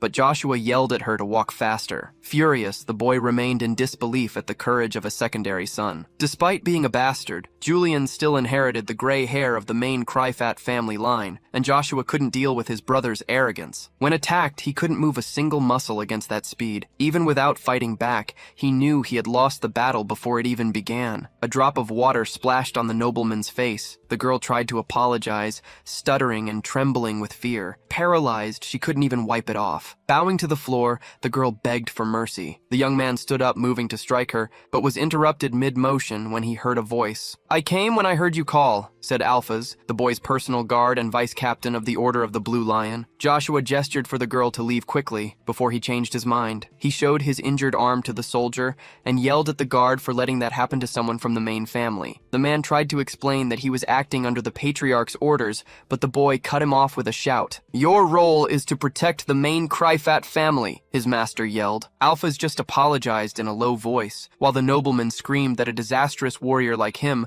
would never find another job. Joshua turned, saying that even if he had been there, the guard wouldn't have had the courage to do anything. Bending down, the young man wet the towel that was on his arm and threw it in the guard's face. Panting, the boy told the man to shut up, saying that apologies from a worm like him meant nothing. Calmly, the soldier addressed the boy. His personal warrior asked if the noble wanted revenge on Julian. Desperate, Joshua asked how, and Alphas replied that there was a way as long as he didn't question the methods used. The guard explained that even the most powerful soldiers couldn't go head-to-head with the immense amount of mana his brother possessed. Julian's ability to imbue his sword with mana was every soldier's dream. The boy told him to get to the point. If the warrior can't use use that advantage, he becomes weak, the soldier explained. Carefully, the soldier pulled an artifact from his armor. The man presented a broken spirit stone, explaining that this artifact didn't block the demonic influence of the stone's power. Then, the magical object was given to the boy. Joshua lost his balance from the influence the jewel exerted. Alphas explained that the artifact's function was to stop the flow of mana in humans. Angrily, the boy retorted that,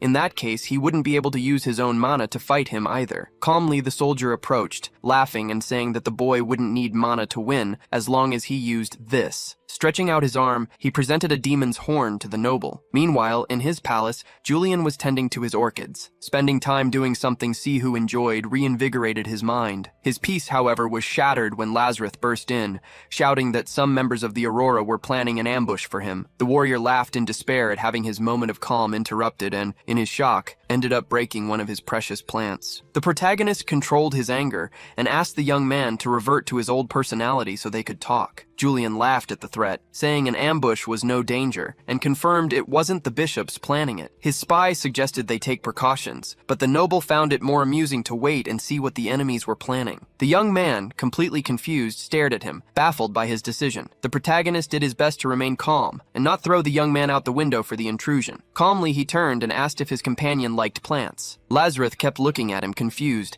as the man delivered a monologue about orchids. Our boy plucked one of the plants and, laughing, showed how one of its roots was rotten. Fortunately, the damage was minimal, the warrior said. The young man struggled to understand what he was getting at. Seizing the opportunity, the agent reminded the protagonist of his duties as an academy instructor and informed him about a party the cabinet was planning to throw. Knowing that Hayden would be at the party made Julian's eyes sparkle. Surprisingly, our young man said he wanted something simple and agreed only to go to the academy to fulfill his duties. At that moment, Lazarus was shocked by the young man's decision. Will the protagonist take advantage of the guard being focused on the cabinet to deceive the Aurora? He wondered, worried. Knowing he would be at the gymnasium and aware of the ambush, he could use this opportunity to attack the Aurora. The agent thought, apprehensive about this decision. Without even realizing it, Julian had shown himself to be an excellent strategist. Disconcerted, the old man smiled while sweating profusely from nervousness. Julian's smile, in contrast, was more confident and showed tranquility. While wiping away his sweat, the man said he didn't expect the swordsman to come in person. Since the anniversary of the victory was approaching, everyone thought the young man would be very busy. A purple aura began to emanate from the old man as he fumbled with his words,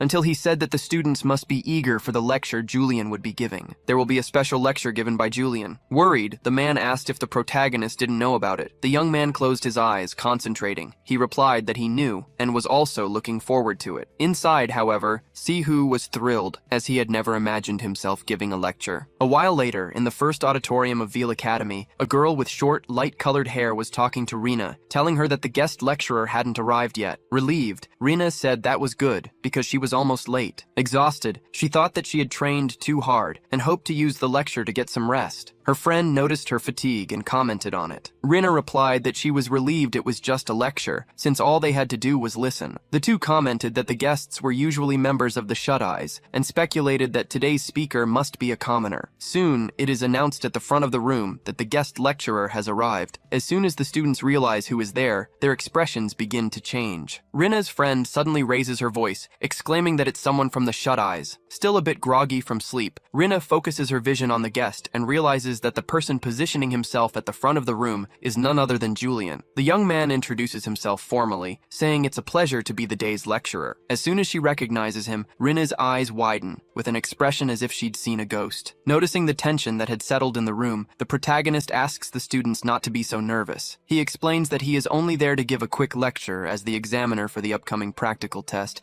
and that what he will teach is nothing too special. At this, all the students become extremely confused. To begin, Julian asks everyone a quick question, wanting to know the reason why they practice swordsmanship. Not a single soul seems to want to answer, although Julian thought it would be a good way to break the ice. So, he decides to ask the question directly to Miss Rena. The young woman is confused by such a strange question. She catches herself at the last moment, as she almost responded in the disrespectful way she always treated Julian. Although he is someone she can't stand, today he is a guest lecturer, so it is necessary to show respect. In a clever maneuver, the girl turns the question back on him, wanting to know his reason. Julian promptly replies that it's to gain fame and status. The answer surprises Rena, who imagined he would say something about serving the imperial family, even if it were just for appearances. With the question back on her, the girl says her goal is to train her mind and body to achieve her ideals, although, in truth, she is doing it all for revenge. The lecturer praises her meaningful answer and explains that the reason for the question wasn't just to break the ice. He continues, saying that it doesn't matter how much he teaches them about swordsmanship, as it's nothing compared to what the students have already learned from life. Besides, it would be impossible to help them improve significantly in such a short period. Therefore, instead of talking about swords, this lecture will be about auras. Rena maintains the same expression on her face, but inwardly, she thinks that receiving lessons on this subject from Julian will be wonderful. All human beings possess aura veins and use them to enchant their body or their weapon. This aura is a good indicator of the skill difference between two people. Smiling, the lecturer asks if the students can see the color of his aura at that moment. Now it all makes sense to Rena. She understands what Julian means by the difference in skills between adversaries. The students begin to answer that his aura color is gray, but among everyone there, a voice says that it's silver. The female voice repeats the color with conviction, and moreover, adds another piece of information. The aura has another color, light cobalt. The swordsman is using two aura colors right now. The silver aura is on the sword's sheath, while the cobalt one is concentrated in his hand. How well you can comprehend someone's aura is equivalent to how you perceive the skill difference between people. The girl had worked hard to close the skill gap between the two of them. Building the suspense, Julian says there is still one more color. This greatly surprises Rena, leaving her speechless. And the lecturer concludes that no student was able to see the third color. If your opponent is unable to detect your aura, it means the skill gap between the two of you is large. In other words, it's very likely that it will be easy to defeat them. While biting her nail, Rena realizes she has been very arrogant and still has a long way to go. As soon as the lecture ends, Julian receives praise for his speech. The students seem to have really enjoyed it, even coming from a guest lecturer. Apprehensively, the headmaster approaches and admits he was a little worried about his performance. The protagonist admits that he wasn't wrong, as no one would imagine him giving lectures. Since everything went well, the headmaster informs him that the practical exams will be his responsibility. After the headmaster leaves, Julian decides it's time for him to go too. Now that he stops to think about it, he had seen this hallway in the game before. Some memories begin to flash through his mind. Random words like Black Knight, Forgotten Hero, The Fallen Star, Hayden Reich pop into his head. Straining to understand, Julian tries to remember what Black Knight means and recalls the scene from the trailer where the holy swordsman is assassinated. The boy promises himself that this will not happen as long as he is in control. Meanwhile, at Julian's house, an impatient hand tapped against the back of a sofa. It was Joshua, waiting for him. As he waited, he observed the room and its artwork, noting some rather bizarre sculptures. The young man gave up trying to understand Julian's taste in art, nor could he comprehend why there were so many plants in the room. Suddenly, a boy approached, informing his young master that he had installed the barrier as requested. This barrier was capable of blocking the flow of mana and could be activated on Joshua's signal. Noticing the boy was trembling badly, Joshua asked if he was afraid of Julian, which made no sense to him. Inside the house were two knights who had hunted two horned demons, 6 private soldiers from the Crifart family, a high-ranking mage, and a barrier that blocked the flow of mana, more than enough to defeat a single person. Sweating, the boy explained that this wasn't just any person. When it came to Julian, he believed that all of this still wouldn't be enough. Joshua asked why he thought so, and the boy explained that he had been sensing strange things in the mansion. Besides, even though it was late, they hadn't run into anyone since they arrived. He suspected Julian already knew they were coming and had prepared. The silver-haired young man rose from the sofa and punched the fearful youth in the face, calling him a fool with an enraged expression. Outraged, he asked if the boy even had the nerve to bear the title of a Crifart family knight. Trembling, the young man stammered an apology. But Joshua said he didn't need to fight Julian, only to activate the barrier when told. Disgusted by the display of weakness, the young man stated that if the barrier worked correctly, Julian wouldn't be able to use his aura. With a malicious smile, he added that now that he possessed the power of the horn, Julian was no match for his skills. At that moment, 2 other soldiers reported that someone had just arrived. Joshua ordered everyone to their positions. Meanwhile, outside the mansion, someone rose from behind a bush. Hooded men lay in wait, and one of them said that Julian must be asleep. William Highlands, a member of the Dawn Society, declared he couldn't wait to kill the protagonist. The other members, resentful, began to complain that William had barely arrived and was already a bishop, on top of not respecting the society's ancient rules. Everyone gathered there was from the Dawn Society, and harbored very negative feelings toward Julian, confident that today would be the last last day they would have to face him. Moreover, William was also there to avenge the Highlands family. One of the members noticed William was shaking and asked if he was nervous. Composing himself, the man admitted he had gotten carried away for a second. As he took out his wand, he told everyone to prepare to enter the mansion and began to cast a spell right in front of the other members. He activated a large barrier, protecting them all, which would prevent Julian from hearing or sensing their presence. Apparently, all of the protagonist's staff went home before sunset, which meant the mansion should be empty. As they walked through the corridors, William used his wand to light the way, but something started to go wrong. Another member asked what was happening. The flow of mana in the area was very strange, and William felt as if someone had altered the environment. At the same time, one of Joshua's knights warned that Julian didn't seem to have come alone, as many people were entering the mansion. And they weren't just servants, but highly skilled mages. This information made Joshua believe that Julian had discovered his plan. On the other hand, William had the same thought, as he was unable to use his magic properly because of the mana barrier. Both invaders thought the same thing at the same time. They had fallen into a trap set by Julian. Terrified, one of Joshua's knights asked what they would do, but the young man could only think that he needed to teach the coward a lesson. With a confident smile, Joshua stated that he didn't care if it was a trap. Either way, Julian would be killed today. He reasoned that with the barrier, their target would be weakened. The only change to the original plan was that his knights would have to deal with Julian's companions, who were likely just outside the corridor. The other knights gripped their swords tightly, ready to attack. Joshua also positions himself at the front of his warriors, eager for a fight. Then, the boy throws the door open with a jolt, revealing the other intruders. Despite judging them to be strong, he doesn't think twice before shouting, calling them fools for working for that scum. William, however, retorts, saying he could say the same about them, and that those boys should be ashamed. One of Joshua's knights warns him that the mage is casting spells even inside the barrier, which means he must be at least third class. However, the white-haired boy retorts that he's still just a mage inside a barrier and charges at his opponents. The knights exchange sword blows. In the midst of combat, Joshua starts to find Julian's absence strange. Suddenly, a shrill scream echoes in the distance, followed by blue lightning and a bright light. The boy leans out the window to see what's happening and sees a man, practically charred, defeated on the ground. He thinks, irritated,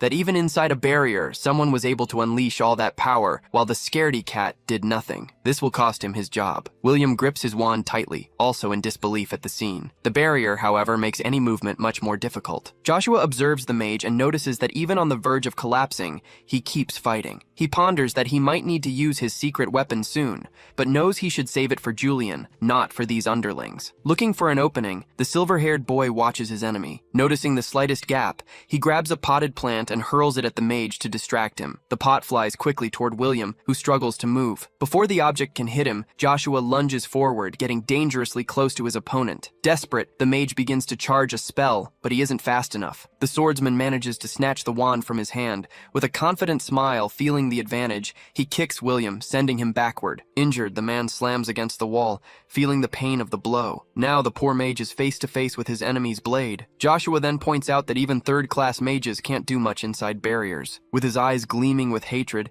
he asks how a piece of trash like him managed to get in his way and questions how much money he received from Julian, guessing an amount, while William looks extremely confused. Without waiting for an answer, the boy throws his opponent more forcefully to the ground. To defend himself, the mage grabs his enemy's boot, shouting that he wasn't hired by Julian. Joshua doesn't believe him, but the man insists, saying he's actually there to attack the protagonist. Faced with this information, the boy is speechless, trying to process what he heard. Soon, however, he says he doesn't care if it's true. The man was in his way, and now he will die. Breaking out in a cold sweat, William realizes he will lose his life if nothing happens. Joshua's sword is absurdly close to his chest, but just in time, something interrupts the execution. It seems the eventful night is full of surprise guests. Upon seeing who it is, the boy can't contain his surprise. It's Julian, who approaches slowly, his presence unnoticed by anyone. Worried, Joshua backs away, changing his stance. Meanwhile, the protagonist crouches down to observe the pot that was thrown at William, now reduced to small shards on the floor. Joshua grips his sword tightly, trying not to feel afraid and convincing himself that the barrier will help him face Julian. Julian runs his hand through the soil of the destroyed pot and says that it hurts him deeply, as he was really fond of that plant. Startled, the silver-haired intruder can't believe what he's seeing. The barrier is working exactly as it should, but Julian's aura remains as strong as ever. The protagonist then says that the boy truly deserves a lesson. A short while earlier, Julian arrived at his mansion. The atmosphere on the property felt strange. From the outside, it looked normal, but the mana was highly unstable. Immediately, one thing came to his mind: the ambush Lazarus had mentioned. It made sense, as many people harbored resentment toward the fox-eyed villain, and it was obvious some would try to take matters into their own hands. However, Julian was no longer as inept as he once was. He had honed his talents and even perfected the moonlight sword. Back in the present, the protagonist walked through the mansion's corridors. The place was a mess, with several corpses strewn about, which made him suspicious, as a fight had clearly taken place in his absence. Suddenly, the young man found something that caught his eye: a destroyed piece of art on the floor. The invaders had really broken everything. The real Julian would have been furious, but that wasn't the case for our protagonist. This sort of thing didn't stir his emotions. However, as he was thinking this, he saw a shattered plant pot on the floor. It was his favorite little plant, his longtime companion. Seeing Angelica smashed to pieces, however, did stir something within him. He knelt to look at the sad sight. Angelica was the first plant the protagonist had watered and named after becoming Julian. Gritting his teeth, the young man's body began to feel the effects of his rage, and he decided with all his might that he would avenge his plant. To honor Angelica, the young man resolved to kill everyone there, readying his moonlight sword. For a moment, the protagonist came to his senses, realizing that getting so worked up over a plant was peculiar. There was a chance that being in Julian's body had begun to influence his mind. He tried to calm himself, not wanting to let his emotions take over for something so trivial, but memories of watering his beloved Angelica's soil flooded his mind. He watered her every single day, religiously. He would move her to the window where the sunlight could reach, carefully wipe her leaves before bed, and feed her special nutrients whenever she needed them. That was his Angelica. The thought of how someone had dared to cause her such suffering began to make him utterly furious. These intruders truly deserved to die. In a sarcastic tone, Julian asked what they planned to do now, since their cowardly midnight ambush had failed and they would need a new plan. With his eyes closed, the young man began to ponder. Apprehending Joshua would be simple, but the mage was the problem. Julian still didn't know what kind of magic he used, and if the two of them decided to face him at once, the situation could become more difficult. To provoke them, the protagonist said that even if they teamed up, they wouldn't be able to defeat him. He warned them that they should know he would never allow enemies who bared their fangs to go unpunished. But being a very merciful person, he would give them an opportunity. They could fight each other. Not understanding at all, the invaders were confused. Julian then added that he would let the winner live. Suspicious, Joshua believed the sadistic villain just wanted to amuse himself at their expense. Even though the invaders had managed to get inside the property, Julian still considered them small fry. Perhaps with the mage defeated and the power of the horn, the spiky-haired young man might have a chance. However, William began to tremble, clearly unwell. Suddenly, the mage moved to attack Joshua by surprise. Joshua tried to convince him they should work together to defeat their common enemy, but the frightened man thought it was a ploy to be betrayed later. Determined to survive, William attacked him, ignoring the warnings that Julian might be deceiving them. The mage began to prepare his spells, but Joshua managed to dodge,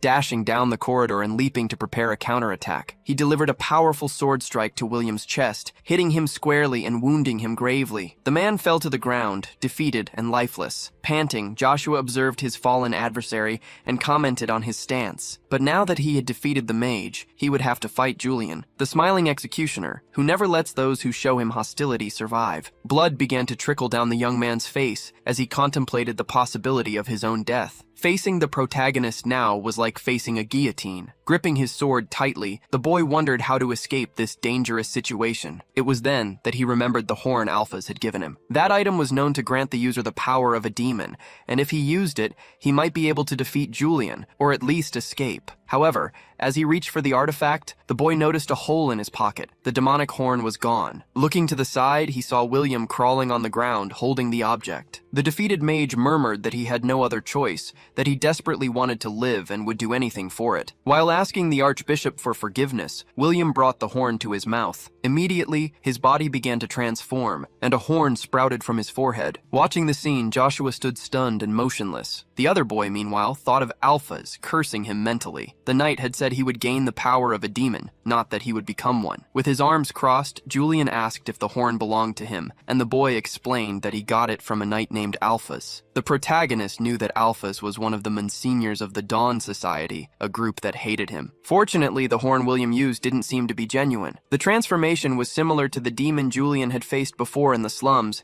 and could be linked to the side effects Eleanor had explained, resulting in a power weaker than that of the shadows. As Julian reflected, William, William, now transformed into a demon, let out a sharp cry. Joshua shielded his face, worried about what would come next. The spiky-haired boy decided to get Julian's attention and, apologizing, begged the protagonist to kill the demon in his place, arguing that as a Cryfart, it was Julian's duty to protect him. The demon William began to move toward Joshua, using its monstrous foot to gain momentum and advance faster. Irrationally, it lunged forward to attack the young man, striking him with its claws. Watching the scene from the sidelines, Julian commented that Joshua would die if no one did anything. Appealing to sentiment, the swordsman started calling Julian brother, his eyes filled with tears, begging his big bro to protect him. The sudden change in attitude surprised the protagonist. The demon drew closer and closer to Joshua, but to everyone's surprise, it went right past the frightened boy. Julian deduced that the monster had changed its target, drawn by his intense killing intent. Guided by his instincts, the protagonist indeed intended to send that creature straight to the depths of hell. Sihu thought how foolish it was of Julian to hate demons so much, yet seek the power of such creatures. As the demon advanced, Julian prepared himself, gripping his sword. With a mocking chuckle, he didn't seem the least bit shaken. To him, it was as if a mere insect were crawling in his direction. Before it could complete its attack,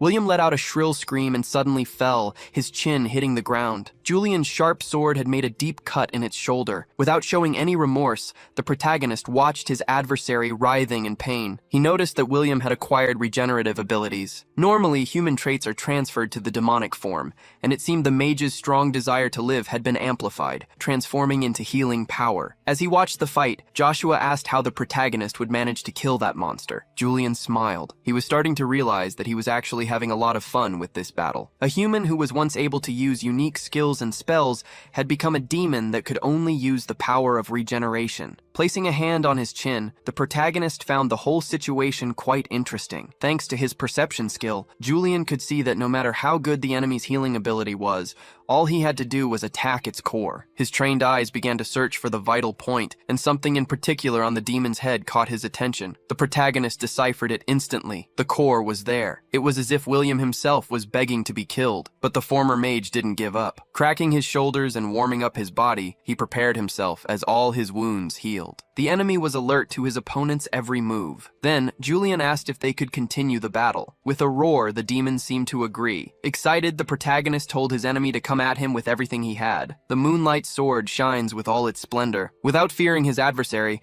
William, now transformed into a demon, charges toward him with all his might. As the monster approaches, the protagonist points his weapon and unleashes a swift horizontal strike, which hits the enemy's body dead on, destroying its left arm as if it were nothing. The blow was so strong and fast that it ended up splattering a bit on the protagonist's face, but he deemed all that effort useless. Still with energy to attack, the demon kept moving, forcing Julian to use the blade of his sword to defend himself. With an altered tone of voice, the young man questioned how his enemy dared to attack him, the demon hunter. Suddenly, with a vertical movement of his blade, the swordsman changes the tide of the battle. As a result of the charge, the monster's other arm is also destroyed, once again splattering Julian's face. He gets into an attack stance once more, preparing a possible final blow and aiming for the demon's core, located in its head. As soon as he spots an opening, the boy lunges and jumps, stepping on the enemy's chest for support. Then, he pulls his arm back, preparing the attack with a wicked smile on his face, ready to end the fight. With a final sword strike,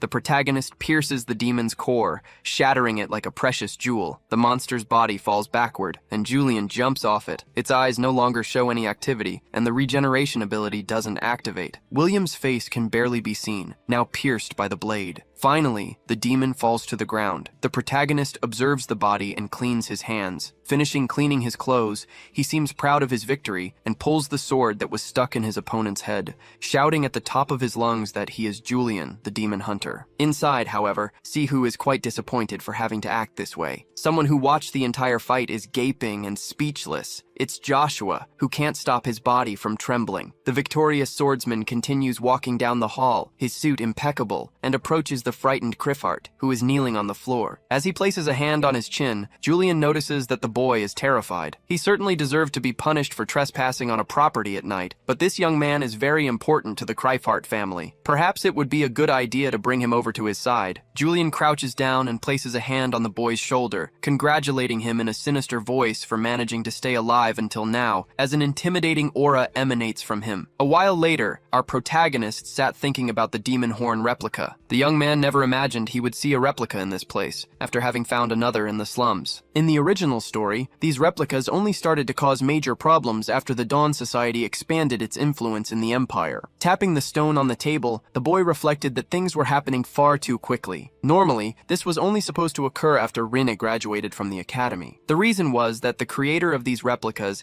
had a very close relationship with the person she sought revenge against. As he began to think about it, Julian realized the individual behind the creation of these horns had to be the Black Knight. This knight hides from the Empire behind a black mask and secretly battles the Dawn Society with his overwhelming power. The person behind it all turns out to be the Holy Swordsman, Hayden Reich. If the Black Knight had already appeared, then the replicas shouldn't have surfaced so soon, or at least there would be rumors about it. This complete silence was unsettling the protagonist. Perhaps Pintel hadn't appeared yet. The Black Knight only gains his fame after he stops Pintel from taking the Soul Stones. As someone who intends to stop the demon god's resurrection and dissolve the Dawn Society, this knight could be considered to be on Julian's side. But the MC refused to believe that the Black Knight hadn't appeared yet and was just watching the potential danger unfold. He felt this way because of his complete trust in Hayden, not just because of the story. After all, the man was the main character. But in any case, the boy had to focus on the most important thing right now, setting a good example.